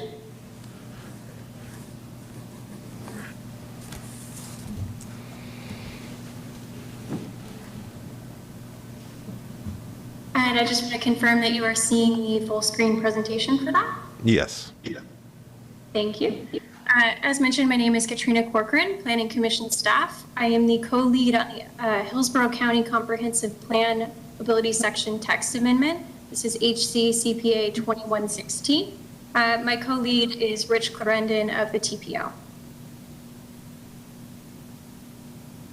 So starting off with some background information on the mobility section, it is currently adopted as the transportation element of the Hillsborough County Comprehensive Plan. This section is a part of the community and built environment chapter, which also includes future land use and housing. We have had significant collaborative meetings with a working group that includes staff from Plan Hillsborough, Hillsborough County, including Public Works, Community and Infrastructure Planning, sometimes affordable housing, a variety of folks from county staff, as well as HART, and of course, other staff based on topic area. So, for example, we had staff from Qatar talk about TDM strategies, that sort of thing. Again, I wanted to mention that this has been an extremely collaborative process, and we're very appreciative of everyone that's been involved with the working group. And I specifically wanted to thank Mr. Matt Lewis and Mr. John Patrick, who I believe are also on the call right now. So for the implementation of the mobility section policies, this will impact regulations and ordinances, capital projects, education and outreach, and of course, coordination with other implementing agencies, for example, HART. And we believe that the collaborative nature and process of this mobility section update will make the policy's implementation smoother. This slide goes over some key changes to the mobility section. This includes a focus on equity. So if you look at the draft language, you'll note that there are a couple of transportation element policies that have been modified. However, the equity portion contains several new objectives as well as policies. We have also worked to institutionalize Vision Zero. So the current transportation element does have a lot of language related to safety. However, since it was last updated in 2008, it does not include references to Vision Zero. So we've went ahead and updated the safety language and formalized that commitment to Vision Zero. We also have language addressing resiliency within transportation, as well as language related to establishing multimodal quality or level of service standards. One note on this, the working group is still discussing the multimodal level of service standards. However, those standards themselves will live in the capital improvements element or CIE. We have some language on coordinating transit service with land use. And again, that link to HART has been very helpful in that language development. We have a section on building a smart system, including leveraging benefits of the county's advanced traffic management systems. We have worked to update outdated references and concepts. So for example, sometimes there are references to older plans within the current policy language. We also have a new section on preparing for emerging technology. So that includes things such as Uber and Lyft or electric bikes and scooters. And finally, we have incorporated context-based roadway planning and design principles, and that is primarily through the county's proposed context classification map and definitions included as a part of this amendment. So this slide gives you an overview of the mobility section. We have 6 main goals, which I will be going over in more detail in the next 6 slides. We also have an implementation and monitoring portion. I would like to note that this is not adopted, and essentially it is a reference page for forthcoming implementation documents that county staff are working on. So that way, if someone reads the mobility section, they will then be directed to these implementation documents that are related. And finally, we have an assessment of conditions, which is essentially a mapping inventory. A majority of these maps will not be adopted. However, I would like to note that the county's proposed context classification map would be adopted as a part of this amendment. Our first goal is to achieve equitable outcomes. And on these next few slides, I would like to note that the goal should reflect the language in full in the draft language. However, the objectives are summarized, so they may not be word for word what you've seen in the draft. So the goal here reads to build a transportation system that supports the needs of all users with respect to ability, resources, identity, and mode preference. Our objectives include engaging the public to ensure everyone can collaborate and provide input on transportation planning and implementation, considering both positive and negative physical and mental health impacts of transportation projects, especially on underserved communities, and finally, recognizing and avoiding repeating past injustices, striving to alleviate or mitigate disproportionate burdens on underserved communities. Our second goal is to achieve Vision Zero. So to achieve Vision Zero by providing a multimodal transportation system that prioritizes the safety of all roadway users. And commissioners, I know several of you are probably familiar with Vision Zero, but if any of you are not, it is an international movement aimed at ending severe injuries and fatalities on roadways. And locally, it has been championed by the TPO. Our objectives here include using an integrated safe systems approach to develop and design improvements. And safe systems is essentially the engineering response to Vision Zero. So it is a way of designing roadways that allows tolerance so there are less injuries and fatalities on those roadways. Another objective here includes protecting vulnerable users such as children and the elderly through that safe systems approach, speed management, and context-sensitive multimodal facility design. We have an objective on assisting in equitable education and fair enforcement of traffic laws for all road users. And finally, using that safe systems approach to identify and improve high injury corridors. So that includes coordinating with other Vision Zero agencies, as well as looking at the TPO's crash reduction targets. Our third goal is to maintain the system in good repair, preserve assets, and improve resiliency to climate change. Our objectives here include maintaining existing transportation infrastructure, so maintaining it to avoid premature replacement, while of course repairing or replacing deficient facilities. Also supporting the maintenance of public transportation assets, so that includes the county's continued support of Sunshine Line, while also supporting HART in ways that they can. And finally, maintaining or improving the capability of the multimodal system to evacuate vulnerable populations, as well as enhancing the system's resiliency to withstand and recover from a disaster. And with this objective, I would like to note that the evacuating vulnerable populations is required by state statute. Our fourth goal is to provide choices when not driving, and it reads to create a sustainable transportation system that allows people to take their mode of choice to access necessities, opportunities, recreation, and each other. We have several objectives here, including to balance vehicular capacity with fiscal, environmental, social, or economic outcomes. So that includes policy language on deficient and constrained roadways. As I mentioned in the beginning, we do have some policy language on establishing and maintaining multimodal level of service standards. So that goes beyond just traditional LOS, vehicular LOS, to include bicycle and pedestrian, as well as transit level or quality of service standards. We have an objective on new development, providing mobility fees to mitigate its impact on the multimodal network, updating the corridor preservation plan and ensuring adequate multimodal corridors. We have several objectives related to supporting and collaborating with HART to increase frequency of service to higher density and intensity areas, as well as transit-dependent communities, and assisting with the mobility of the transit-dependent communities.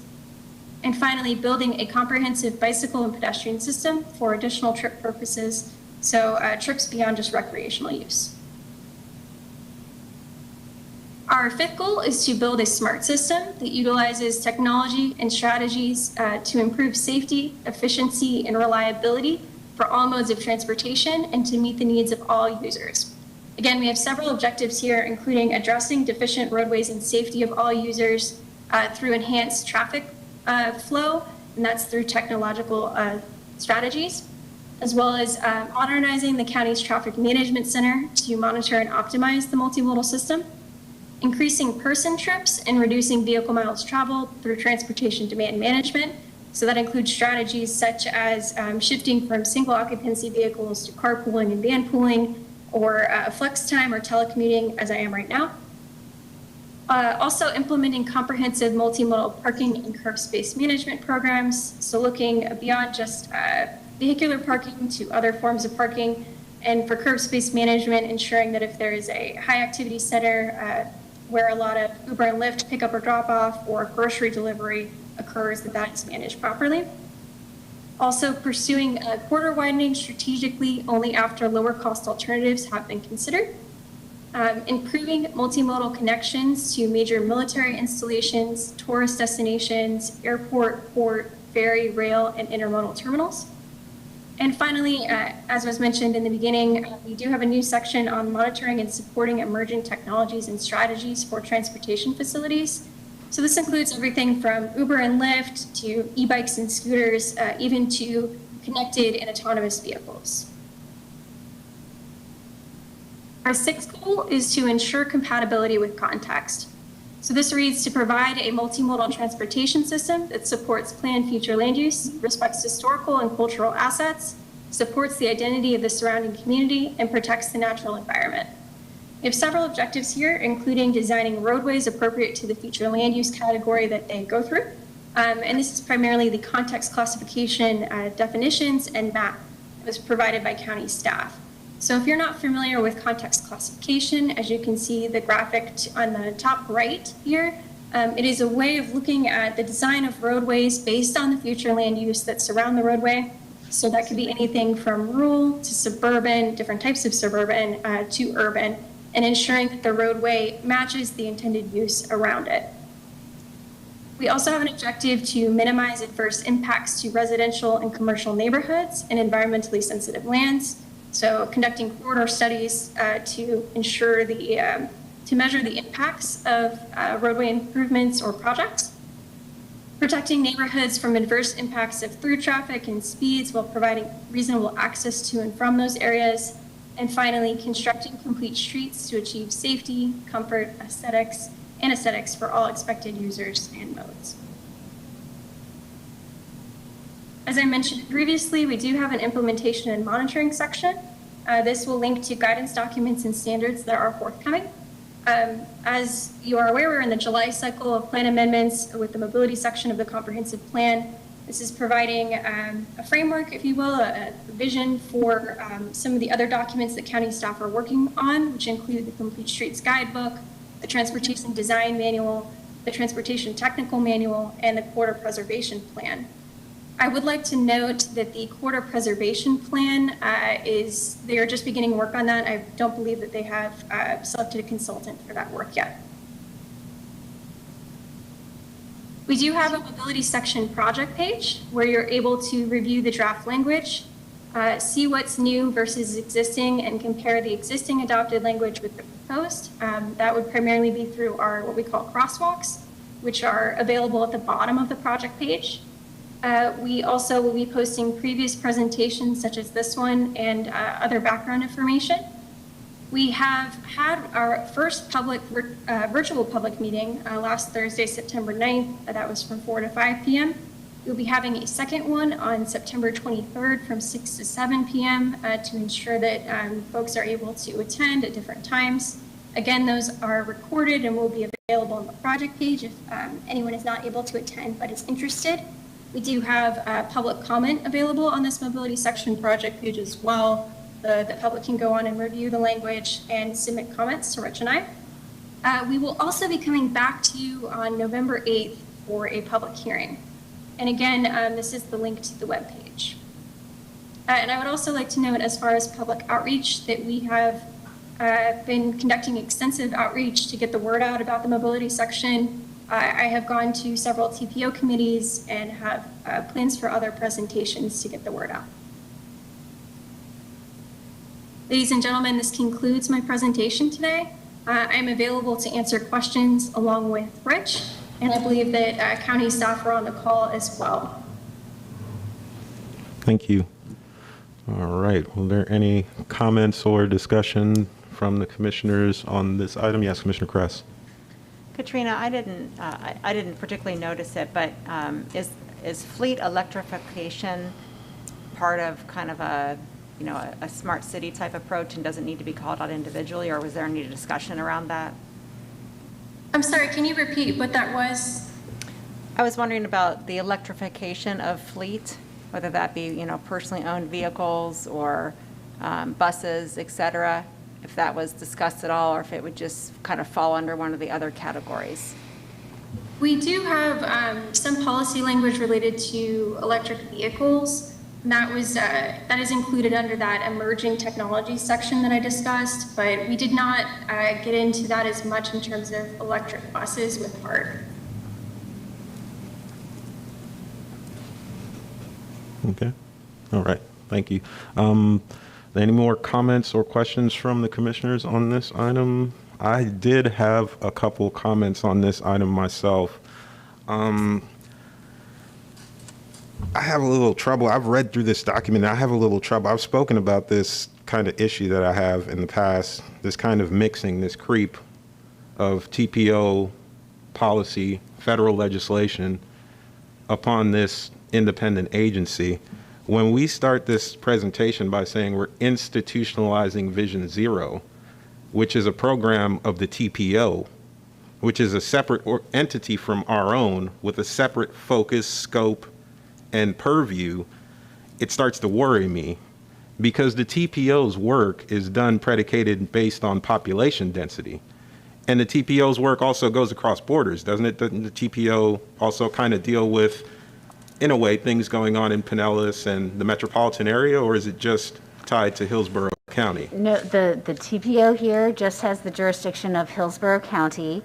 I would say that Vision Zero it can be looked at in two ways. One, it is a goal that we are envisioning zero fatalities and severe crashes on our roads.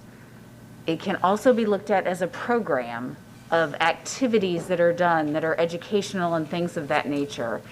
And I would say it is the program that the TPO in this instance has led a number of initiatives on. In many local governments, it is led by the city or the county. And in this case, the county wants to make that one of their goals, to envision a future where there are zero fatalities or severe crashes on the roadways. If I were to look at the federal documents that invoke a TPO, they wouldn't speak about Vision Zero in there as a federal program. I don't believe so, but Rich Clarendon is on the line and he knows for sure. So I'd ask Rich if he could respond to that. Yeah, thank you. Can you all hear me all right? Yes. Okay, great. Ms. Zornita is correct. Vision Zero is not specifically called out in federal legislation. Its antecedents go way back, even to international sources. It actually started in Sweden and had some demonstrated positive results in terms of bringing down fatalities and severe injuries. But it's not mandated. It's certainly not required by FHWA or anybody else. It is true the TPO has championed Vision Zero. I would also point out, though, that the Board of County Commissioners, as well as all the other governing jurisdictional boards, have adopted supporting resolutions. And I think it's pretty broadly supported at the local level. We've supported this resolution in the past, haven't we? Vision Zero? I mean, I think the Planning Commission has supported some of the initiatives that we have jointly undertaken with the TPO, such as educational events like painting of intersections. I can't recall a specific resolution in front of the Planning Commission, but as Rich mentioned, there were resolutions brought to each of the local governments. So it could be that I just am not remembering that we did have a resolution on Vision Zero. One of my first arguments on this board was with Commissioner Gary Pike over Vision Zero. Okay. About whether or not this board should support Vision Zero at that time. So I do believe Vision Zero has been before this board before. If I'm not mistaken, Commissioner Dowdy, you were here at that time, I believe, still a commissioner. So I believe it's been before this board before, but I'll take your words for it. This is just a briefing and a presentation. I'll look at it, into it, because I don't, my memory could be failing me that there was a resolution in the past. I'll look into it. I did have another deeper into this point about institutionalizing TPO things in the County Planning Commission. Policy 2.4.1 here reads, using the transportation planning organization's adopted performance measures, targets, and monitoring to track progress on reducing fatalities and serious injuries. It sounds to me like we're gonna just whole cloth do what the TPO says. To me, that presents a problem to me. It seems like there should be some vetting, some sort of review.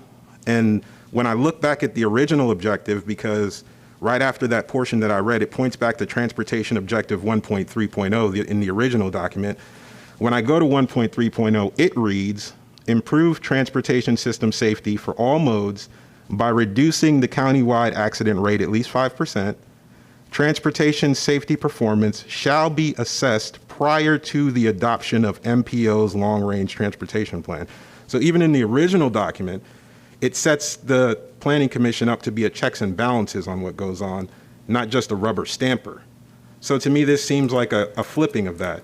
And it kind of worries me, you know, that's. Well, I would add, again, this is the county's comprehensive plan. It's not the Planning Commission's comprehensive plan. So ultimately, this policy would not just be directed at the Planning Commission, but also the county public works and other entities who are working on things that improve safety. I think we could provide some better description or more information about some of the performance measures. The TPO has undertaken a big initiative in terms of setting county-wide standards for, you know, safety, crash reduction, things of that nature. There's a long list, and Rich, again, could probably answer it better, but perhaps it would be better for us to speak directly to some of those targets and measures than referring to them as just this other thing that's done by the TPO. Right. Yeah, these sorts of things, this sort of creep kind of concerns me. And even the language at the outset, this idea of institutionalizing Vision Zero. And as I read through the document, there's a lot of other things we're trying to institutionalize also that we're not talking about. This context-based classification system that I got upset about earlier this year, and we still haven't had come back to us from the county. Now we're writing it into our transportation plan. And again, it still hasn't been sorted out at the county level and come back to us.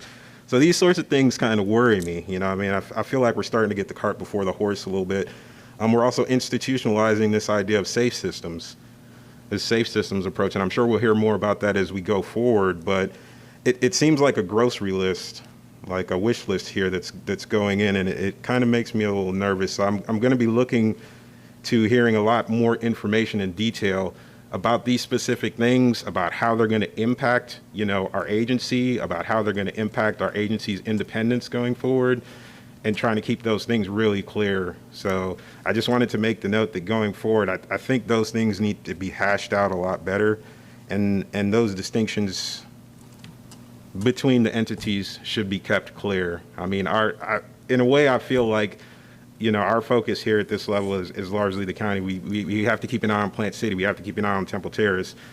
I don't know necessarily, and I'm not bashing the TPO, and I don't know that's necessarily their highest priorities is places like Plant City and South County and those kinds of places, you know what I mean? In certain instances, yes, transportation, we talk about heart, we talk about moving people around, yes. But in other ways, you know, there's sometimes questions raised. So that gives me pause, you know, just to make sure we're doing the right thing here by every citizen in the county, by all the people of Hillsborough County, you know, not just the ones who are go TPO. Okay. And I will get off my soapbox here and open it back up to the commissioners for comments on this item. Commissioner Marino, yes, please. Thank you. I just want to make a comment on that.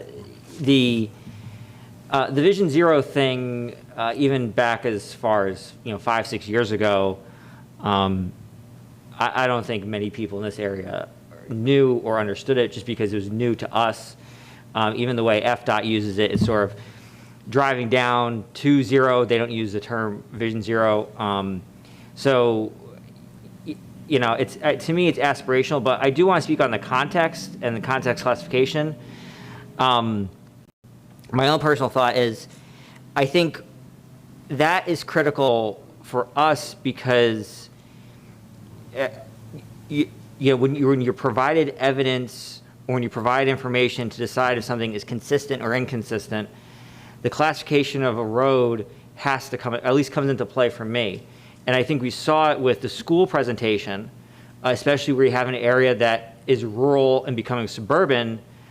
You're placing a school in a particular location that may not have the proper transportation access, may not have the proper pedestrian access, and then it then falls to the transportation entity, whether it be state, county, or city, to say, okay, well, we can either do this or not do this, but the people are still coming, the kids are still coming. So I do remember that conversation from, it may have even been last summer, because that to me is something that is a sticking point, because we do have a lot of areas where it's suburban becoming urban, it's rural becoming suburban, and we're kind of running out of rural areas. So that, I don't get into the minutia of it, because I agree with your point of we act independently, but the context classification and what Ms. Corcoran put in the slides, like that really stands out to me as being part of our work, especially because when we have public comment, that's what they're thinking about of, is this type of development proper for this road? Whereas we don't always, we could think independently because we don't have a bias in it. I think we're very good about working within the comprehensive plan, whereas someone from the public doesn't have that bias because they're thinking about what's important to them and what's important to their community, not a countywide comprehensive plan. So, thank you. Thank you. Good comments. And I just want to say that I'm a fan of context class. I know I come up here and I play devil's advocate and you see me like a wall. It's not that I don't like it. I think we just need to go further. And I'm sure the Board of County Commissioners are doing real good work on it. And I'm sure it's going to come back to us and it's going to be a wonderful tool going forward. But I just don't like things getting rushed by and unthought about. So are there any more comments on this item from the commissioners? I see. Yes. If I could just say that I think, and we can consider whether before your public hearing, maybe there's an opportunity to bring back the context classification map and some of the information as Ms. Corcoran described. The county has been spending quite a bit of time on some of their technical manuals, a complete streets guidelines that will implement the context classification. And so we can see about how we get some of that information in front of you all before the public hearing, because I think there's been a lot of work since last summer. Thanks. I did want to add too that there's a lot of good that I saw in this transportation, this mobility element. A lot of different communities that haven't been looked at before, the way they're looking at community I like in a lot of ways. So I guess that's why I'm so vehement about this other stuff. I don't want the baby to be thrown away with the bathwater in this thing, because there's a lot of good, talking about getting, people linked up with mobility and economic opportunity in areas where that hasn't been, a priority in the past and things like that. So there's a lot of good in here, but, I just want to be sure things are right. So, all right. Was there any more from the commissioners on this item?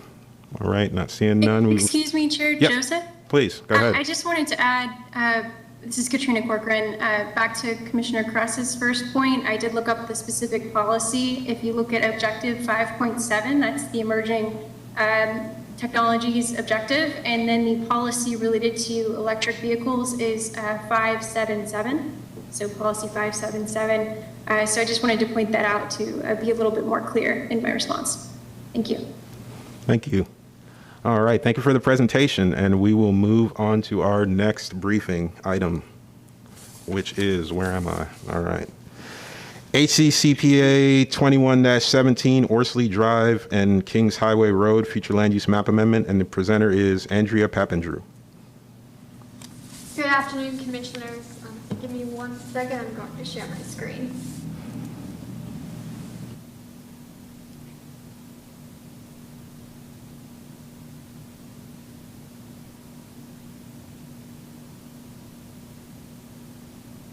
Commissioners, are you able to see the presentation? Yes. Good afternoon, Andrea Papandrew, Planning Commission staff, presenting HCCPA 21-17, Orsley Drive and Kingsway Road. The subject site is located in the northeastern portion of Hillsborough County, just south of Interstate 4. This is a privately initiated map amendment. Subject site is approximately 5.21 acres. It is located south of Interstate 4, north of Orsley Drive, and east of North Kingsway Road. The subject site is located in the urban service area and is just south of the urban service area boundary, which is shown in a blue line on the aerial on the screen. The subject site is located within the Seffner-Mango Community Plan. The site is currently classified as vacant residential, and there is an existing single-family residential property located within the subject site on the southwestern corner of the site, and that existing single-family property is not included within this comprehensive plan amendment.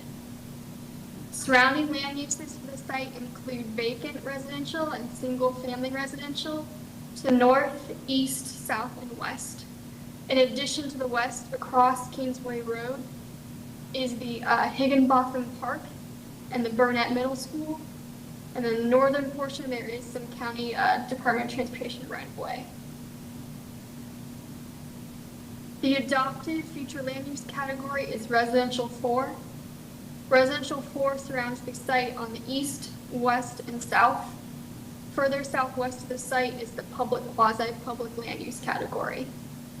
To the north of the site across Interstate 4 is agricultural estate, residential 1, and residential 2 future land use categories.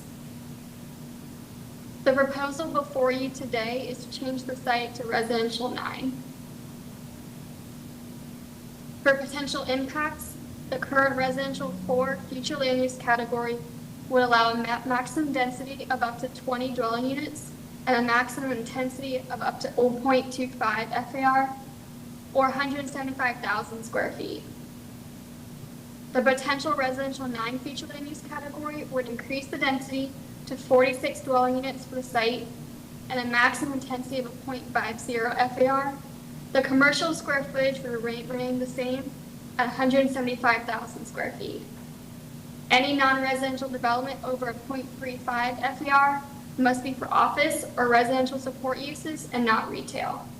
And if approved, the plan amendment change will allow consideration of urban scale neighborhood commercial uses. Currently in residential 4, suburban scale neighborhood commercial uses are permitted.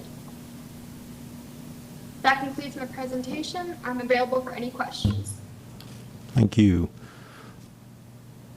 Are there any questions from the commissioners, discussions on this item? All right. Yes, Commissioner Powell, please. Thank you, Mr. Chair. I was just curious, looking at the location in the map that you showed, is there any Res 9 anywhere in that area? Currently, I can actually go back to that. With the adopted land use map, there is no residential 9 in that area at this time. Okay. All right. Thank you. Any more questions or discussion from the commissioners? Not seeing any lights in the room or any hands.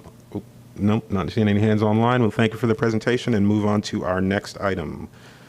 4E is a briefing on HCCPA 21-18, the Notisassa Road and North Kings Highway Road Future Land Use Map Amendment, and the presenter is Jillian Massey. Hi, good afternoon, Commissioners. Let me just share my screen.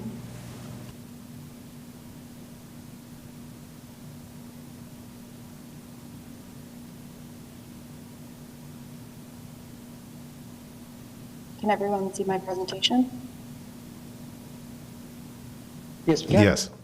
Great, thank you. Good afternoon, Commissioners. My name is Jillian Massey with the Planning Commission staff.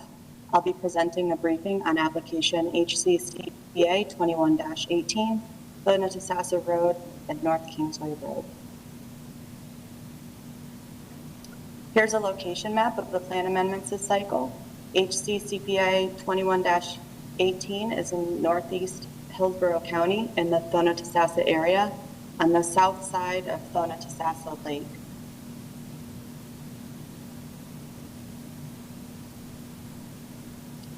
This application is a privately initiated map amendment. It sits on 24.21 acres, located in the rural service area and within the limits of the Bonatosassa Community Plan. Currently, the property is being used as an agricultural tree farm. It's surrounded by other agricultural uses and single-family homes. The subject property has two future land use categories. Currently, the northern portion of the site is residential 1, and the southern portion is agricultural rural 1 to 5.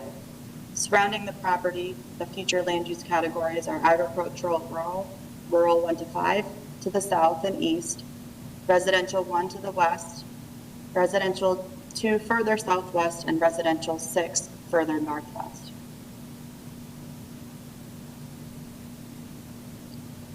The applicant is proposing to change the agricultural rural future land use designation on the southern portion of the property to residential 1, so that the entire parcel has a future land use category of residential 1.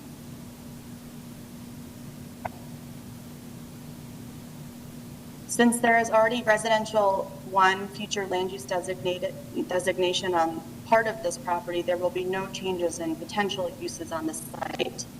The major potential impact by changing the AR portion to Res 1 will be that the maximum density permitted will go from 16 dwelling units to 24 dwelling units. The maximum intensity stays the same at 0.25 FAR, but changes from 40,000 square feet to 30,000 square feet. This concludes my presentation, and I will do my best to answer any questions you might have. Thank you. Thank you. Are there any comments or questions from the commissioners on this item?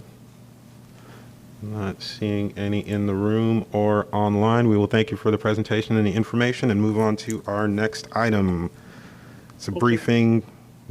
Thank you. Briefing 4F, HCCPA 21-19, State Road 60 and Mulrenin Road, Future Land Use Map Amendment. Presenter is Krista Kelly. Or Unica Mills.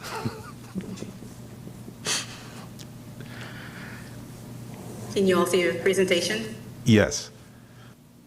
Good afternoon, Commissioners. Unica Mills. I'm presenting HCCPA 21-19 in Krista's absence. The site is located within the eastern portion of Hillsborough County, specifically on the south side of State Road 60 and on the west side of Mulrenin Road. This is a privately initiated plan amendment within the urban service area. And it's just a little over 13 acres. It's not within a community planning area. To give you some context of the area, State Road 60 runs along the northern boundary of the site. We have a CSX railroad that runs along the southern portion of the site.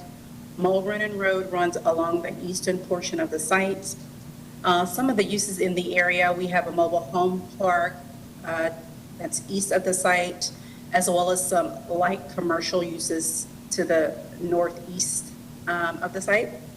Along the western boundary here, we have a auto salvage use along the northern portion of the, along the northern portion of the site. We have a Farm Bureau insurance company.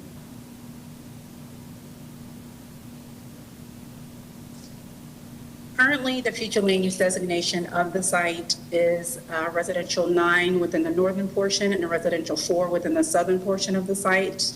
Other future land use designations in the area are residential 20 to the west. We have a presence of suburban mixed use 6 to the north, as well as office commercial 20 to the north. And then we have a presence of residential 6 that is located to the southeast portion of the sites. I also want to mention that there is currently a plan amendment that has not been adopted yet that is south of the CSX Railroad that's in for residential 20 as well. The applicant is proposing to change the future land use designation to residential 20. Currently, with the existing residential 4 and residential 9, the potential of 77 dwelling units could be considered for the site, or up to approximately 197,000 square feet, of course, subject to locational criteria. If the proposed residential 20 were to be adopted, a potential of 268 dwelling units could be considered, or approximately 438,000 square feet of non-residential entitlements. So if the proposed residential 20 were to be adopted, both the residential density, as well as the intensity would both increase. That concludes my presentations. If you have any question, I'd be happy to answer them. Thank you. Thank you. Are there any, looks like Commissioner Powell's queuing up, yes. Thank you, Mr. Chair. I'm glad that you mentioned the prior application for that's just adjoining the property that's separated by the railroad line.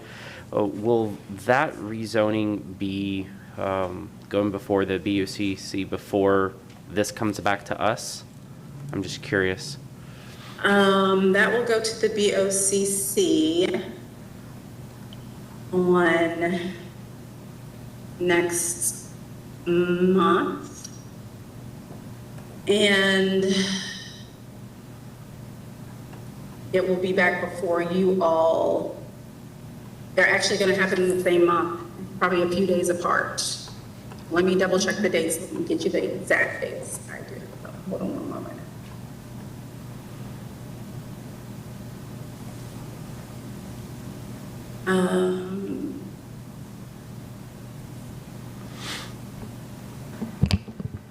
I think your hearing, Also, since it's so I want to- early in the month, will be before, because the next Planning Commission meeting's October 4th, which is very early. I think it'll be before the board takes action on that. So we won't know whether or not they approved that then. I don't think so, but we can verify. 'Cause I think we But I'd also- voted for consistency on that, but I was just curious.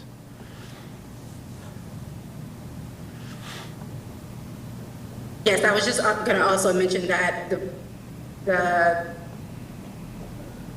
plan amendment to the south that was changed for coming in for the residential 20, the Planning Commission, you all found that consistent Okay. back in July. I just wanted to mention that. That's what I thought. Okay. All right. Thank you. Thank you, Commissioner Powell. Are there any more questions or comments from the commissioners? Check online. No hands being raised. Seeing none in the room. Well, thank you for the information. And we will move on to our next item. It is 4G, Land Development Code Amendments, and it looks like we have several of them here. And the presenter is going to be Ms. Jillian Massey.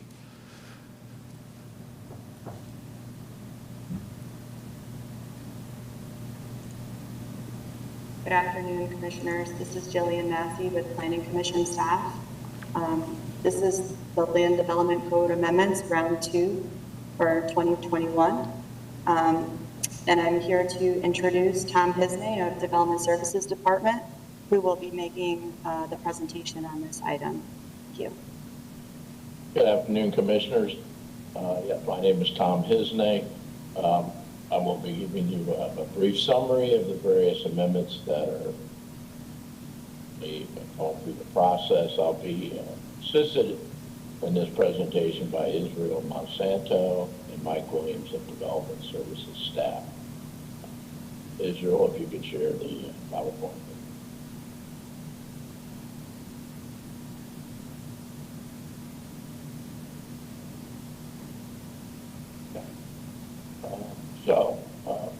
There's a number of key dates associated with this round of amendments.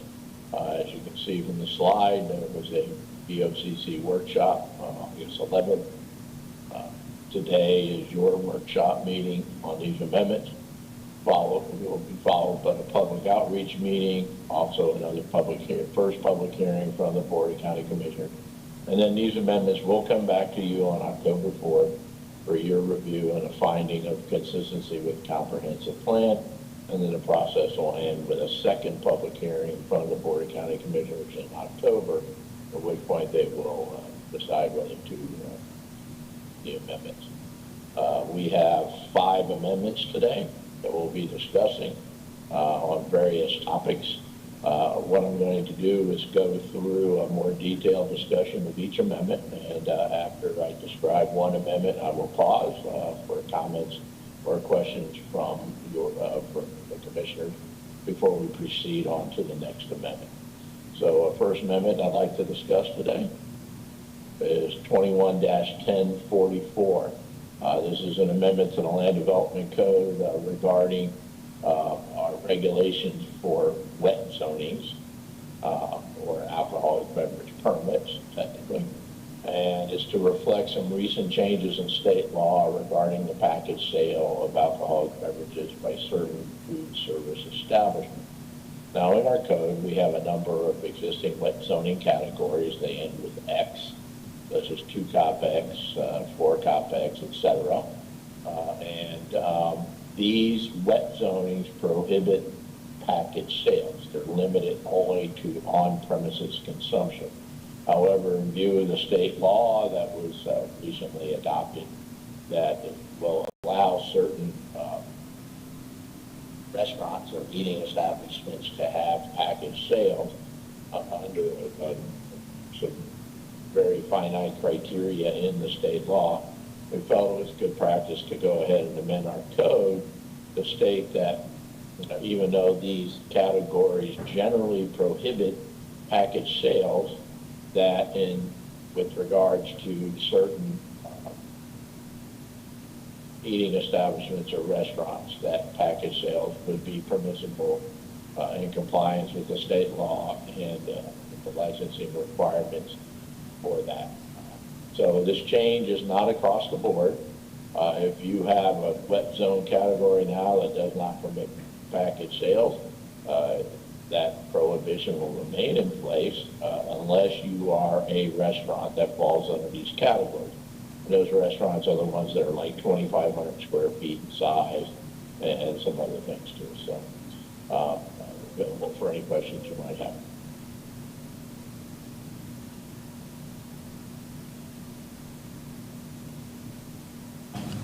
All right, so should I move on to the next then? Yes, please, go ahead. Okay, great. Israel? Our next amendment is 21-1045. This is in connection with updating sections of the Land Development Code pertaining to requirements for garbage and recycling infrastructure needed to ensure adequate service levels for new construction of commercial and multifamily development. This amendment will require new commercial and multifamily development to provide adequate space for garbage and recycling dumpsters to ensure in compliance with Florida statute. It furthers the county's sustainable materials management goals and will reduce litter and improve community appearance. Israel and Monsanto is available if you have any questions on this amendment. Okay, I hear none, so we'll move on to the next one. This is LDC 21-1046.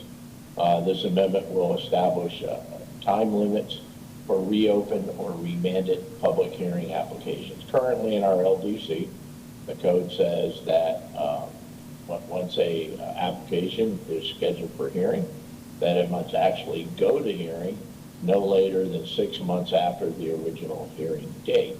However, if that case is opened for some reason for hearing, and then it is rescheduled for further hearing because questions come up during the original hearing, that time limit no longer applies because the original hearing was held within the time limit. Likewise, if it's remanded back to public hearing by the Board of County Commissioners, then the timeline does not apply. So this amendment would actually establish the same kind of timeline for cases that are reopened or remanded, and it would be a 6-month timeline, as is the current case. Adrian Santos is available for any questions you have. Okay, hearing none, we'll move to the next amendment. This one's LDC 211047, and it pertains to review criteria for transportation items during reviews of plan development rezoning application. The purpose is to clarify the review process regarding connectivity, cross-access, access points, and other transportation-related review criteria. It will require that applicable access management standards be shown on PD plans. It will specify that in addition to a request for relief from the requirement to show transportation information on the site plan through the PD variation for site design, each individual request for variation must be processed in accordance with applicable administrative variance processes. And then lastly is that other items have been included in the list of transportation information required in all PD plans as currently practiced. Mike Williams is available for any questions. Oh, we got a question here. Hang on, go ahead, Commissioner Powell. Thank you, Mr. Chair. A couple of quick questions. In section 5.0305, it says in a few areas, I think in paragraph A and B, include sufficient information. Do we have a definition of what sufficient information is, and to whom? Sufficient to the county, sufficient to the applicant, sufficient to the public? What is sufficient?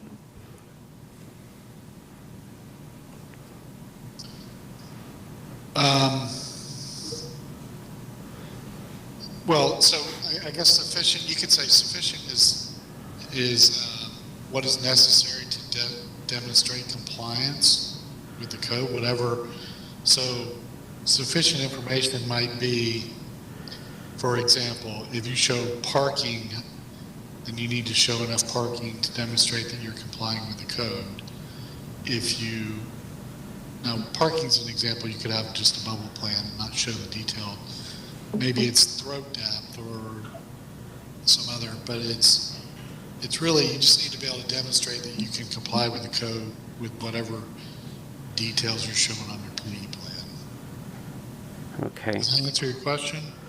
I mean, I do understand what you said. I just think that there's a lot of ambiguity there. And I think that there should be something that sort of, what defines sufficient, because I've seen multiple presentations before as it relates to, traffic matters, and there's not really a lot of information sometimes, and it's sufficient to the applicant, but maybe not necessarily sufficient to the public. So I think that needs to be, tightened up and better defined. Well, it's also defined, I'm sorry to cut you off, but also defined in the DRPN, the Development Review Procedures Manual. There's some information in there too. About does this relate back to that? Excuse me? So would this refer back to that definition? Yeah, well, the DRPM is mentioned in B1, where you... Okay. But it's not in A, so that's... I'm just bringing this up. I mean, I think that it's something that it just needs to be, further defined. For myself, I'd like to see that. Otherwise, again, I just think it opens up some room for some ambiguity there. The second question that I had, hold on here, I made some notes. In C1, when we're talking about like traffic and standards, It has in here in B that for a stub out. What would happen if this is adopted or when this is adopted and implemented? If there is two parcels and there was a stub out that was there, but there was an agreement between the two adjoining parcel owners that hey, they did not want that particular road to be cut into their particular parcel, and there's an agreement that wasn't going to happen back during the original PD, but now it seems like to me this would almost sort of force that connection, even though neither one of the landowners wanted to have that connection. And I can think of specifically back when we were allowed in here, listening to Commissioner White talk about a particular project that had that exact example, where there was an apartment community that was going to have a stub out into an adjoining parcel on, I think that's Gornto Lake right there, and that particular landowner did not want that, to be cut through, and it was specifically stated that that was not going to happen. But it seems to me that with this language, that those sort of deals that were made or agreements of understanding, would no longer apply. So I'll answer this way. First of all, that part of the code that you're specifically referenced there is not changing. That's been in the code for many years. Aside from that, let me try to answer your question. If the roads were private, that's a separate matter. In other words, we can't force the connection if the roads are private, other than like cross-access, which is usually in commercial applications. Or if they're public roads, though, like subdivisions, you have to comply with the code, and we would make, if the previous property developed and stubbed out to the property line, and the new one comes in, we would make them connect, and that's per the code, and that's what our board, the Board of County Commissioners, wants. And they've been very adamant, particularly over the last couple of years, that they want connectivity and they want these connections, and if they're public roads, they need to connect. So does that answer your question? So what it sounds like is that if there was a prior agreement, then that's going to go away, and this is going to take precedent, and then that road is going to get cut in, whether someone wanted it or not. Even though it was originally, they were told that, no, this road isn't going to be, the stub out isn't going to, it's on private property, it's on private land, it's commercial, that it's not going to happen. But now this is actually going to make that, sort of force that to happen.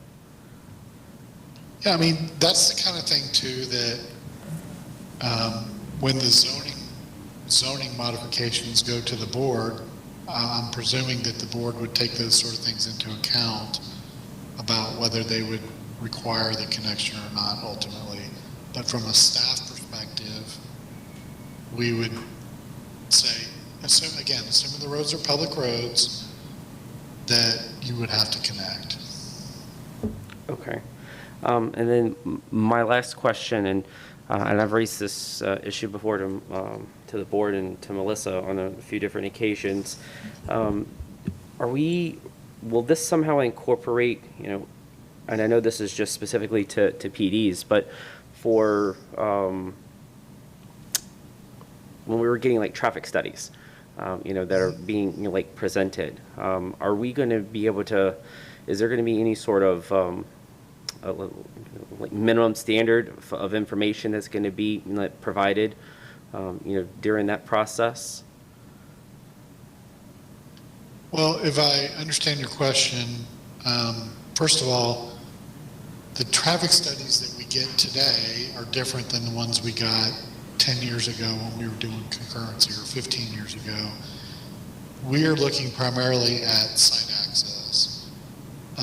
And those traffic studies, the requirements for those are actually defined in the Development Review Procedures Manual, the DRPM. So for example, like if you have to have counts, or if you have to All that's in the DRPM though. Okay. Those requirements. Okay. All right. Thank you. Okay. Thank you. Yes, Commissioner Dowdy, please. Yeah, thank you, Mr. Chair. Mike, I got a question for you on this same thing. The requirement that if adjacent sites are undeveloped, that you've got to indicate the cross-access point to the property line. Are there any? Has there been discussion, or are there any requirements for coordination and/or agreement from that adjacent property owner as far as the location of that property? Is there any thought towards whether or not that cross-access location is beneficial or detrimental to the quote-unquote development potential of that adjacent property? What kind of review, might the county be doing to make sure that that location point actually works, may not cause environmental impacts? I mean, I've seen projects in the past where that cross-access road kind of points at a wetland on the other property boundary, et cetera, that sort of thing. Can you touch on that? Certainly. Well, yes. Typically, the first one in, whoever comes in first, will define that location. Now, having said that, in sort of the example you gave where, hey, yeah, we'll step it out right to the edge of this wetland here that's on your property and make it so you've got to go through a wetland. We'll look at that stuff within some reasonableness to say, yeah, you can't really connect there because that's a wetland. Or, for example, if there's a large ditch that runs between two properties and it doesn't make sense to build a road to halfway through the ditch, right? Because that's on somebody else's property. And in cases like that one, we would say, well, you need to have an easement here such that the next property owner in can make this connection and do the ditch with a pipe or whatever's necessary. But we don't require them to go coordinate with the neighboring property. Oftentimes, though, if the property's vacant, that property owner doesn't necessarily know what they're going to be doing there anyway. I guess it depends on the status. Now, if the adjacent property's already stepped out, then obviously new one would have to tie into that location. Yeah, I understand that, Mike. I'm just wondering if I guess, as long as there's a notice requirement for the adjoining property owner that they get an opportunity to look at it, then it would be acceptable, because at least they have a chance. It's not like I had no idea this was happening and all of a sudden it's approved and there's a connecting point that they didn't have a potential to have a say. Yeah, that's a great point, that if all the adjacent property owners within a certain range get noticed, and they have certainly have the opportunity to make their thoughts known, well, on the project as a whole, but the cross-access point specifically. Okay, great. Thanks, Mike. All right, thank you. All right, were there any more comments or discussion on this item from the commissioners, or this part of the item? All right, I don't see any, so go ahead and keep going. Thanks. Yeah, so this takes us to our final code amendment we'll be discussing today. This is 21-1156.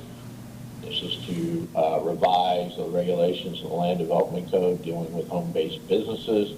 This amendment is driven by state statute that went into effect on July 1st that largely preempts local regulation of home-based businesses. The text that you saw, there's a number of changes which really just result in a wholesale deletion of the current regulations for home-based businesses, as well as our regulations for home swimming instruction, and replacing it with a new set of regulations. The changes under the new regulations include, but are not limited to, elimination of the need for approval of a conditional use zoning permit, a broad expansion of the types of businesses that may operate residential homes, and allowance for non-residential employees in residential zoning district. Available for any questions. All right, before we move forward, I see Commissioner Dickerson has her hand up, and that might have been from the previous thing that we discussed. So I just want to go to her, make sure. Yes, thank you. I appreciate it. So as the school district and as the main person who processes real estate entitlements, I fully understand that there is a need for cross-access, and I'm glad that staff is looking at this, because for our busing needs, that's always a huge challenge for us, not having east-west, north-south connections. So I think that's really great. I will have to say I agree with my fellow commissioners in the sense of trying to eliminate as much gray area as possible. I know that applicants in the development community have to attend, traffic methodology meetings. Is this amendment going to help clarify kind of what the expectation is for transportation studies? And then also I just want to make the comment so that the Planning Commission is aware. So historically, the school district, public school district, has been required to not only do site access management, but in addition to that, do a concurrency type review. So that is above and beyond what developers do and also charter schools. So I just wanted to put on that record. But can you all speak kind of to that gray area and if those meetings are going to still be required, or if applicants can easily navigate what is required for that analysis? Okay, sure. Well, so first of all, the school district in general, that's really guided by the interlocal agreement, which is a little bit different than what the LDC says here, that analysis. And yes, it's a larger analysis, and it's really to determine infrastructure needs, not so much that the school board has to do all of that. But it's, I know you're aware of this, Amber. But to your point about the analysis, we're also, and it's not part of this, but we've got DRPM, Development Review Procedures Manual amendments that we're working on to help clarify some of the traffic stuff. Those are a little bit behind the LDC, so they're not quite as far along, but we are working on those. And part of that was just clearing up some of the old stuff. There was some like old concurrency stuff in there in the DRPM that hadn't been cleaned up that we're working through. So there are some clarifications coming in the DRPM. Great. And then when is this text amendment? I'm sorry if I missed it. When is this going to the Board of County Commissioners? I'll let Tom speak. You mean the LDC amendments or the, yeah. Tom, you want to speak to that? Sure. Give me 1 second. The first public hearing, there's been a workshop already in front of the board. That was in August. First public hearing in front of the board is September 30. And then the second public hearing, which is the adoption hearing, is October 21. Thank you. That's all I have. I appreciate your time. Thank you, Commissioner Dickerson. That concludes our presentation today, unless you have any more questions. Hang on a second. Yeah, we might have some more questions about the one up now. Yes, Commissioner Powell. Looks like he has some commentary. Yes, I did. On the home-based businesses, we're back on that, correct? Right. Okay. Thank you for being recognized. I guess my first concern is, I think this is great that home-based businesses are being expanded, especially during COVID. But it seems like this sets up for some problems if I want to start opening, a mechanic shop in my backyard in Brandon. What's going to prevent that from happening if I want to start working on race cars in the middle of the night? The amendment indeed does broadly expand the types of businesses.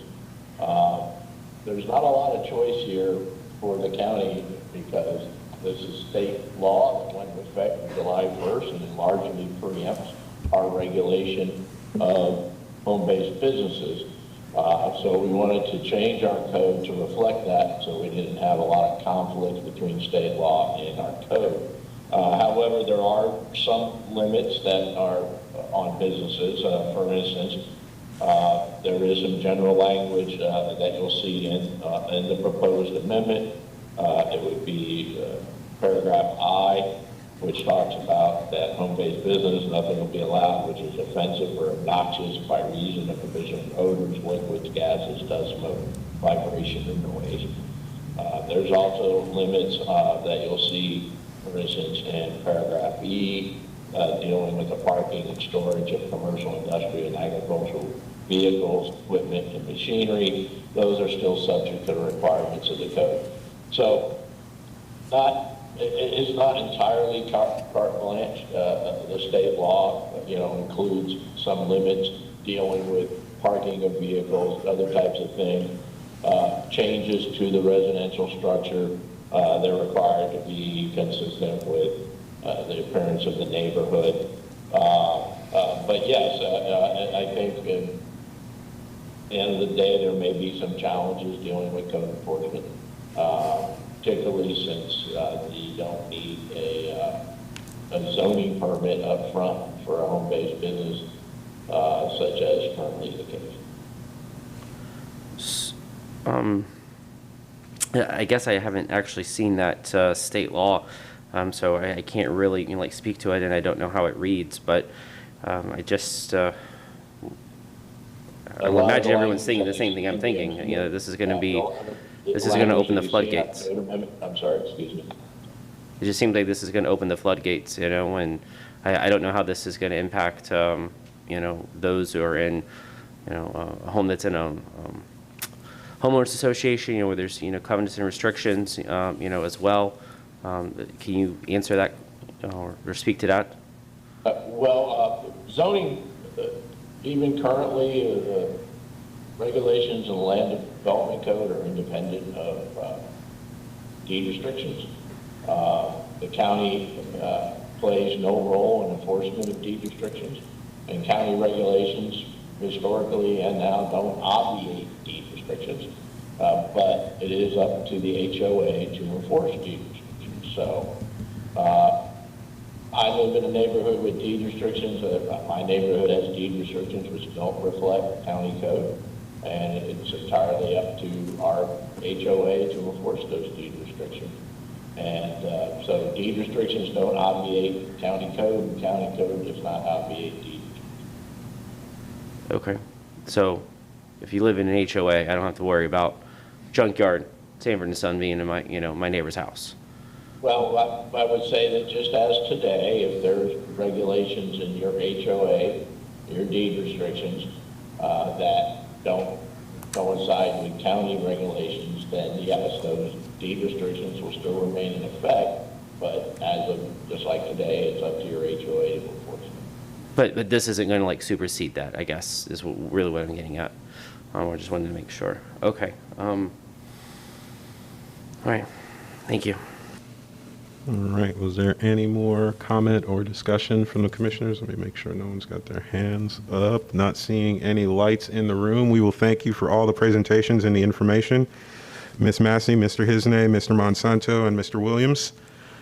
And we will move on to our next item, which is number 5, Executive Director's Report. And the presenter is Ms. Melissa Zornita.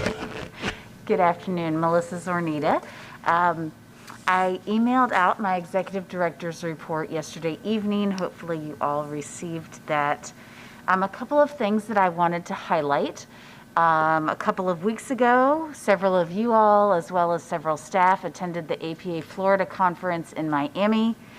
And I'm pleased to share that at the conference, the Planning Commission, along with Hillsborough County, were in receipt of an award of excellence from the Florida chapter in the category of comprehensive plans for larger jurisdictions for the One Water section of the comprehensive plan. So very pleased about that. Commissioner Joseph, as well as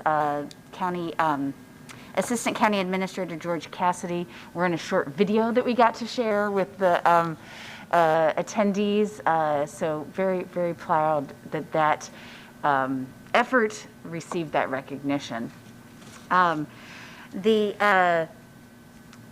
Another item to update you all on, as mentioned a couple of times throughout this briefing, the Board of County Commissioners had a workshop on comprehensive plan amendments on August 25th. At that workshop, one of the items that we presented to them was the private property rights plan amendment that you all heard in a public hearing last month.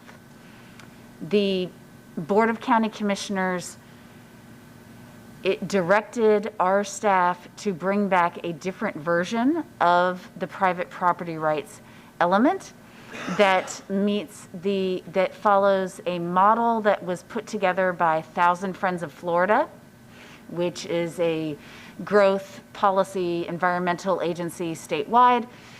They had put forward a model that included policy language similar to what we had in what we brought forward, but also has policies on a couple of different or additional areas, such as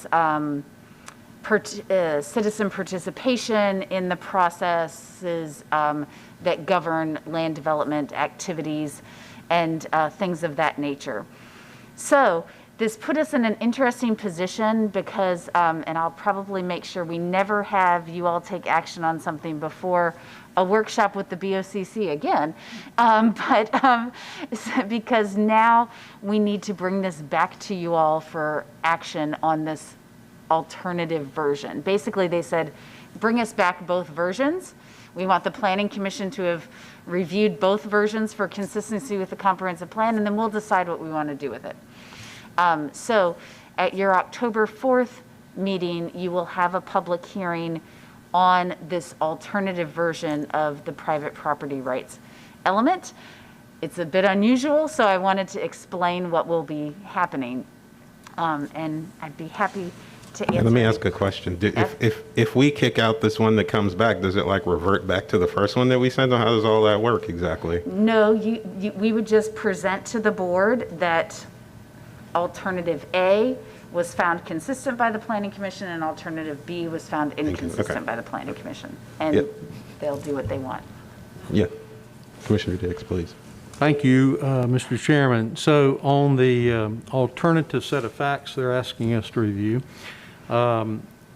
wasn't the one that we did last month simply copying verbatim what the state law had provided? Yes. And so, I mean, I may not be here next month. So I'm just, for whatever it's worth, I mean, it would make logical sense. It's kind of like when Mr. Powell was asking about, the last issue. Well, a lot of that comes from state mandate. So, private property rights, that language was from state mandate.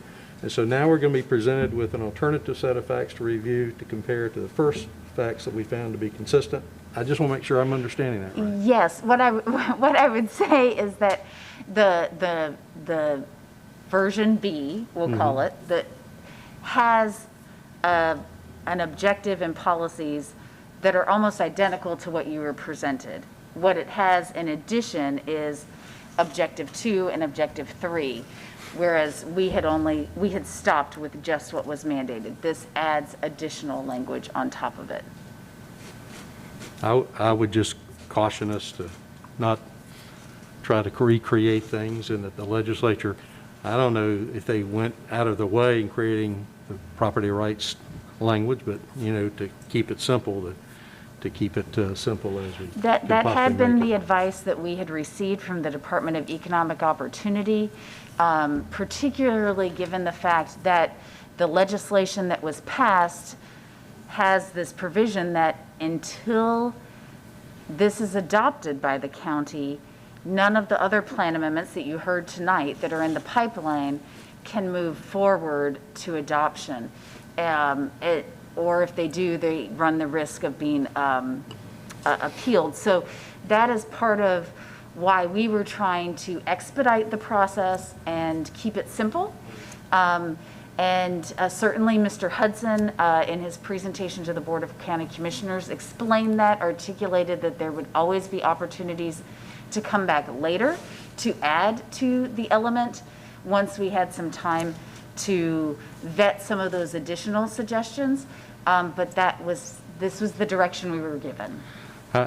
And just finally, I do commend and congratulate you for being forward-thinking, and Mr. Hudson being forward-thinking, and all of that was great, and I'm sorry that you're being put in this position to have us have to review a second time. Thank you, Mr. Chairman. Thank you, Commissioner Dix. Let me see if I understand. So they could have approved, because you said what's coming back to us is we did one, and then what's coming back to us has a 2 and 3. Yes. So they could have just approved 1 and looked at 2 and 3 like a month from now or whenever they wanted to, right? We didn't have to get 1 sent back to us to then look at 2 and 3 too, right? I'm sorry if I'm getting upset. No, you're not correct. And I don't know that exactly that option was. I mean, that is what Mr. Hudson presented to them, was that we could come back later with the additional language. Their hearing for just what you all reviewed was not scheduled to occur until September 30th.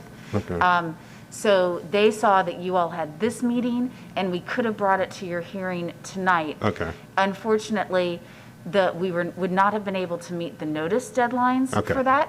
So we have moved their hearing to October 21st on that item, allowing you to have the hearing on October 4th, Okay. which gave staff a little bit more time to digest what all occurred as well, and be able to coordinate with Mr. Robin, the county attorney's office, Okay. and development services, who all would be impacted by the additional language. So Right. we wanted their input.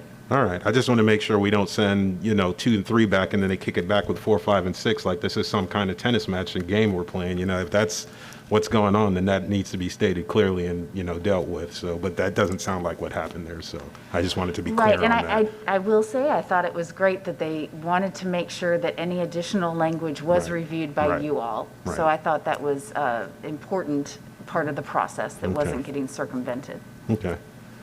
Was there any, let me look online for hands raised, not seeing any other I had comments? a couple other items, Yeah. but the next item I wanted to address was the meeting schedule. October 4th is the next meeting, which is one Monday earlier than we normally meet. Then we have our awards program on October 27th, and probably Commissioner Powell will have some announcements about that, hopefully. And then on our November 8th meeting, we have been made aware that the BOCC has to hold some additional public hearings, or I guess they decided to hold additional public hearings on their redistricting, and one of them has gotten scheduled for November 8th. So they will be utilizing this room that evening. We have talked with HTV, and we have, between our fantastic IT team and HTV, the capability to hold your meeting on the 18th floor again. We will probably use the Plan Hillsborough room and not the boardroom unless we've gotten all the equipment set up right in the boardroom, but we are working towards having next year's meetings all up on the 18th floor in your typical boardroom. So we could hold it in the Plan Hillsborough room, everything would be exactly the same as it is right now, except we would have some cameras in the middle. They're called owls that follow you around. There's one in the manatee room that we see sometimes. The only difference is that we would not be broadcast live. We were not always broadcast live in the past, because there have been, over the course of years I've worked here, many times when the county had something else they were running live on HTV. The only difference is that now the public cannot come to the building. So I just wanted to run that plan by you. If it is important that we will be broadcast live through WebEx, and so people will be able to participate in the WebEx live just like they are tonight. It's just they can't turn on HTV and view us. So I just wanted to make sure that was an okay logistical plan, because otherwise we would need to find an alternative date for the November meeting. How does that work for like public comment in the meeting and stuff like that? They would have to be on a computer, an iPad, a phone, something like that, which they have to be to call in or participate anyway.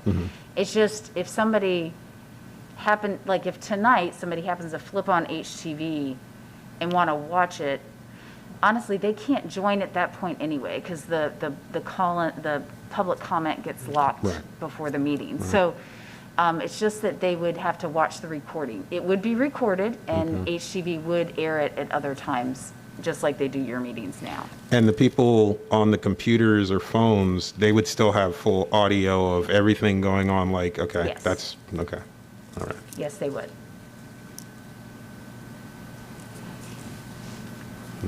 Okay, if there's no objection, we will keep November 8th.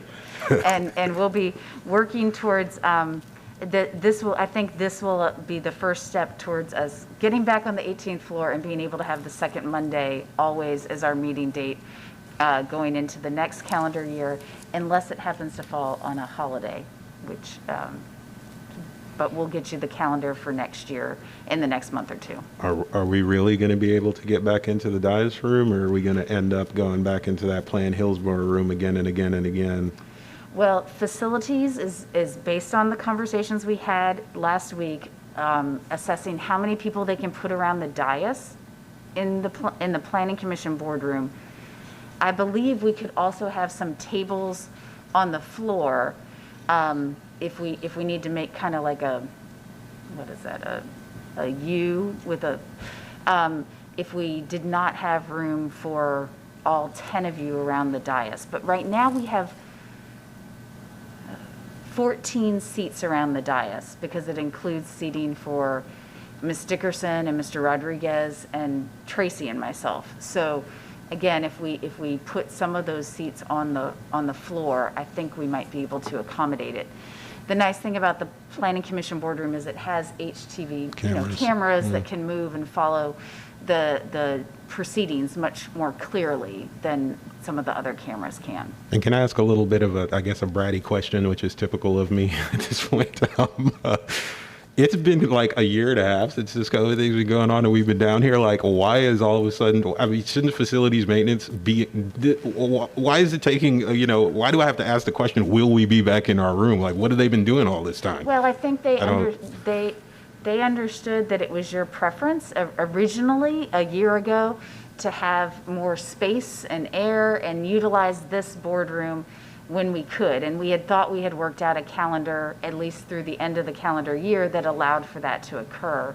So this is partly what has prompted this to come back up. I think they had kind of put a pin in us until we said we needed that to be readdressed. All right.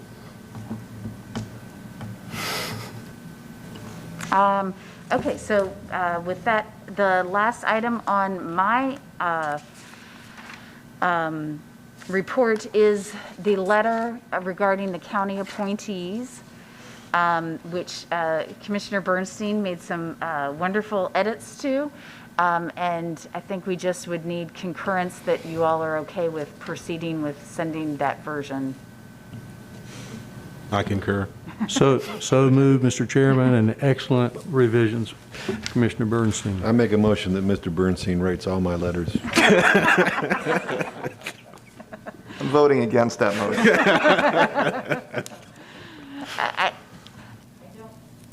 I don't believe a motion is needed, because you did that in a previous meeting, but you did want to see it before it got sent and signed. So we will send that for your signature, Commissioner Joseph.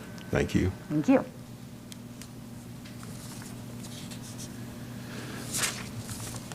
Is that it? Is that all from you? Okay. All right. All right. On to our next item is item number 6, other business, chair's business. I have none. Old business, I thought was a letter, but it's not. So new business. Mr. Chairman. Yes, Commissioner Dix. If you might, under new business, if you'll permit me just a second. Tonight is officially my very last commission meeting. And traditionally, I think it has been explained to me that you're invited back and you get to make a comment or two or whatnot. But under these circumstances, who knows whether that may happen. So I just wanted to make a couple of quick comments. And that is, it's been a wonderful 4 years. 4 years went by very, very quickly. I'd like to address the staff first in saying, you all are doing an outstanding job.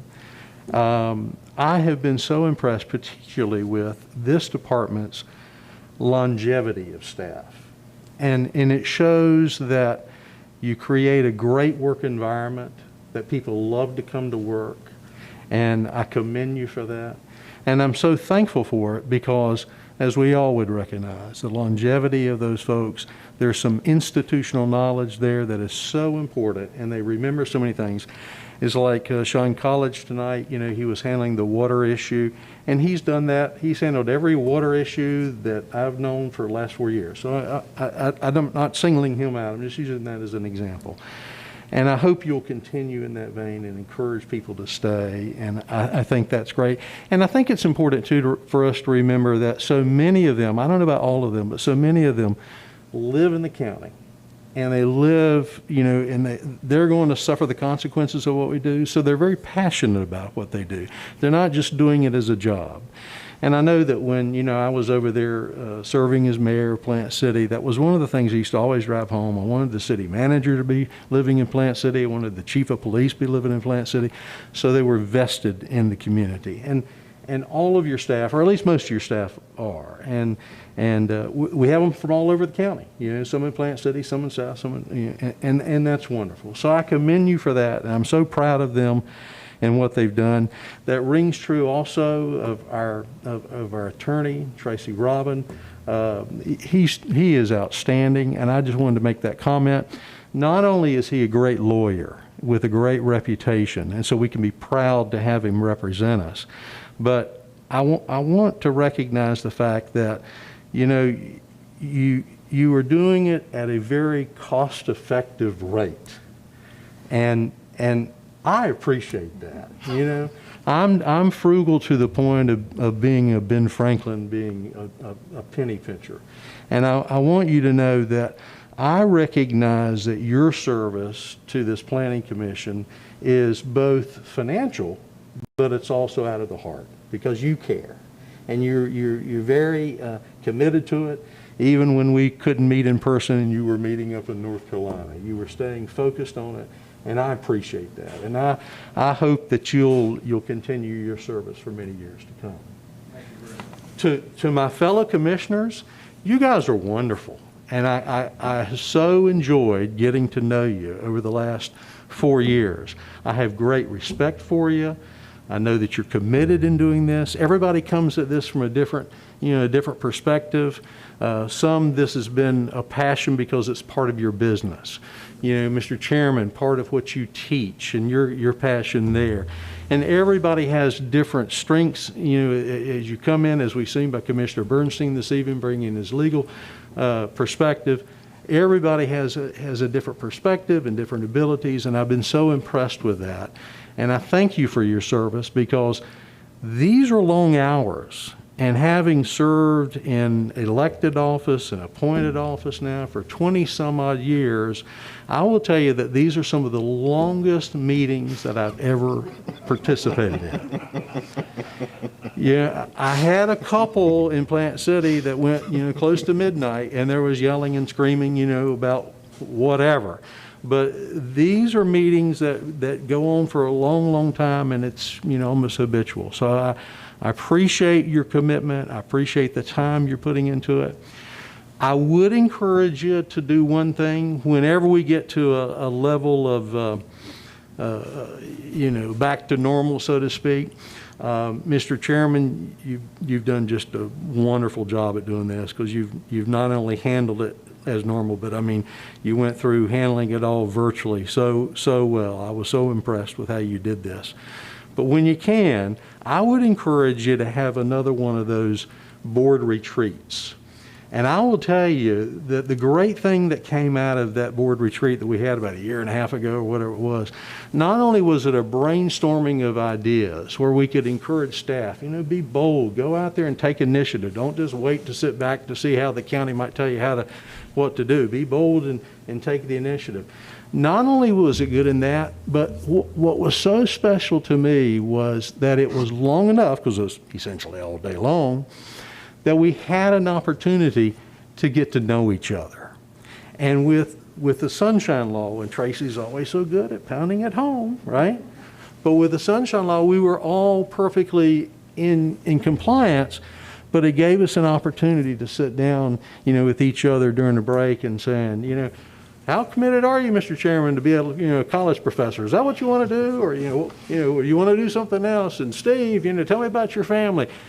And when you get to know people on a personal basis, it's so much more effective as your service and going forward. And it allows you to kind of accept each other's comments and have a little give and take, and sometimes even come up with some compromises. And I wish we had more of that in government, and I encourage you, something like that retreat was so effective. But anyway, bottom line is, this has been wonderful. I know that Commissioner Dowdy, I think that you're probably your last meeting too, and I didn't mean to steal your thunder. It was just I wanted to share this. I thank Commissioner Kress and Commissioner Marino. I think y'all are up for renewal, and I hope all of that goes well, because I want some continuity in this respect as well. But I'm also going to tell you, don't stay here too long.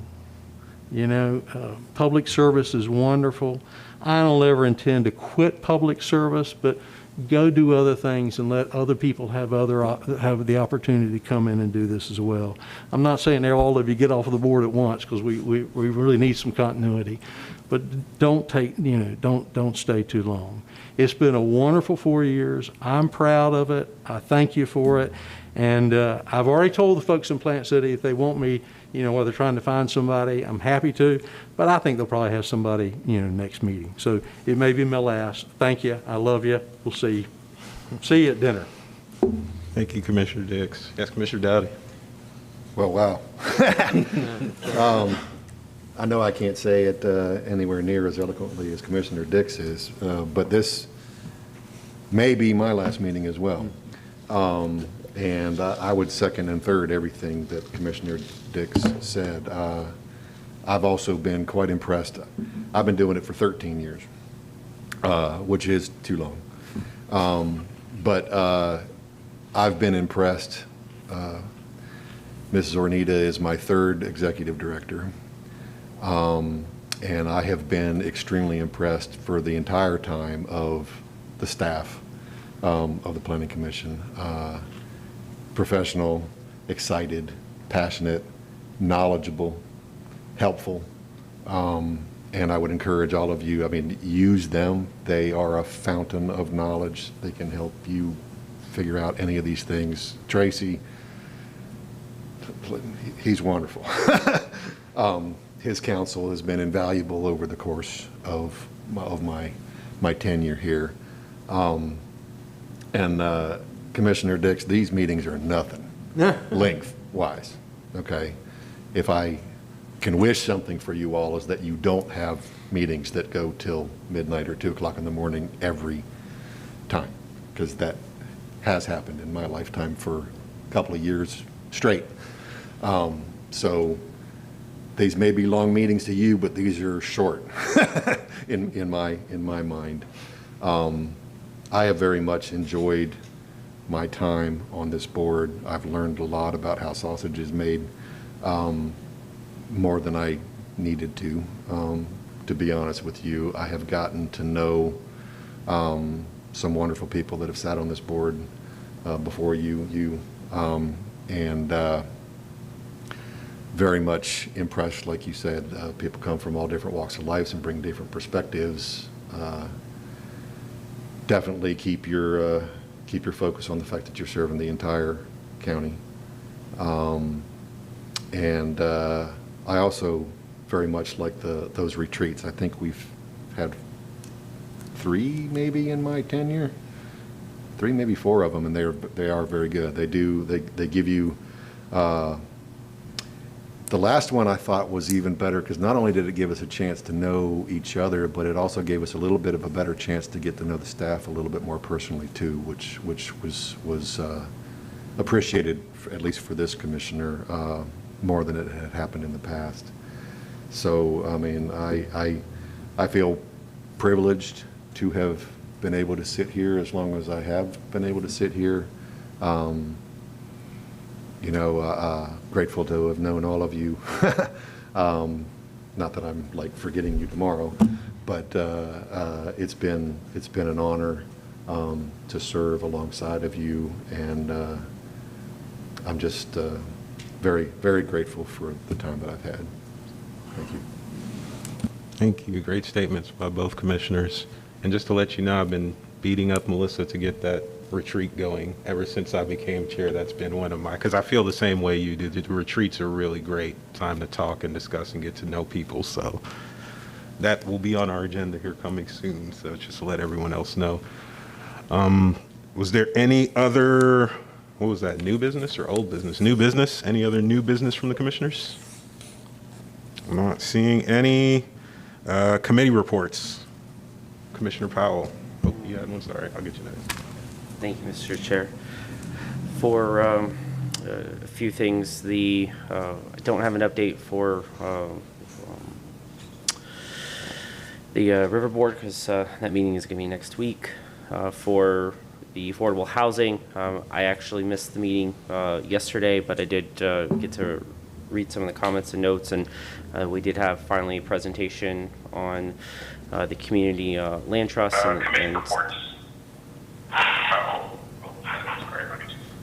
and the study that was that being done and the recommendations on that. So that is finally moving forward in a positive direction. And then lastly, for the upcoming 39th Annual Planning Design Awards, ticket sales did start September 1st. If you haven't bought your ticket, please do so for you, your friends, family, and the whole block. Ticket sales are doing rather well. We did welcome a new sponsor, the Tampa Hillsborough Expressway 30, as an innovator sponsor, joining TICO as the presenting sponsor and the Tampa Bay Times as our marketing partner. And that's all I have. Very good. All right, Commissioner Dowdy. Thank you, Mr. Chair. And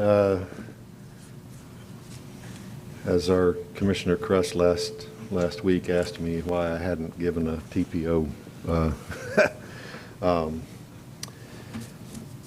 report, actually, the reason I'm doing it is because the meeting was just this morning, and it's fresh in my mind. So there are a couple of items that actually came before, or that were discussed today, that I thought would be found interesting and to this board. And the first one was, it was actually during public comment. I mean, Secretary Gwynn from DOT was discussing that our Governor DeSantis was down here yesterday and announced that there was stimulus funds, several $100 million worth of stimulus funds that were being provided to move a number of transportation projects forward to this fiscal year, if I'm not mistaken. The West Shore interchange being the main one, that was $150 million, which is good news. That some things are going to, the things that were scheduled for 24, 25 are going to happen, 22.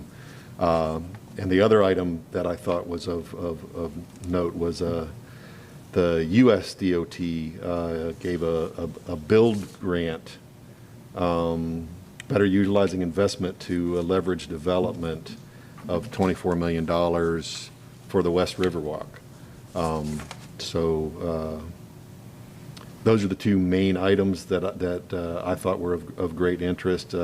Just as another discussion, when we were talking about SIS policies and stuff like that, there was a discussion on the board about the context classification as far as the differences between what the board might think it is and what DOT might think it is. And now we had one about what we might think it is versus what the board might think it is. So that's my report. Thanks. Thank you, Commissioner Dowdy. All right. Are there any more committee reports? I don't see Commissioner Rodriguez raised. So with that being our last item, I will thank staff for their time, thank everyone for their reports, and we will adjourn this meeting at 5:12 and pick it back up in an hour at 6:12 for our public hearings. Is that Do we think we could be back at 6 o'clock? That might be easy for okay? everyone 6 to o'clock, remember. yeah, 6 o'clock then. Great, thanks. Meeting adjourned.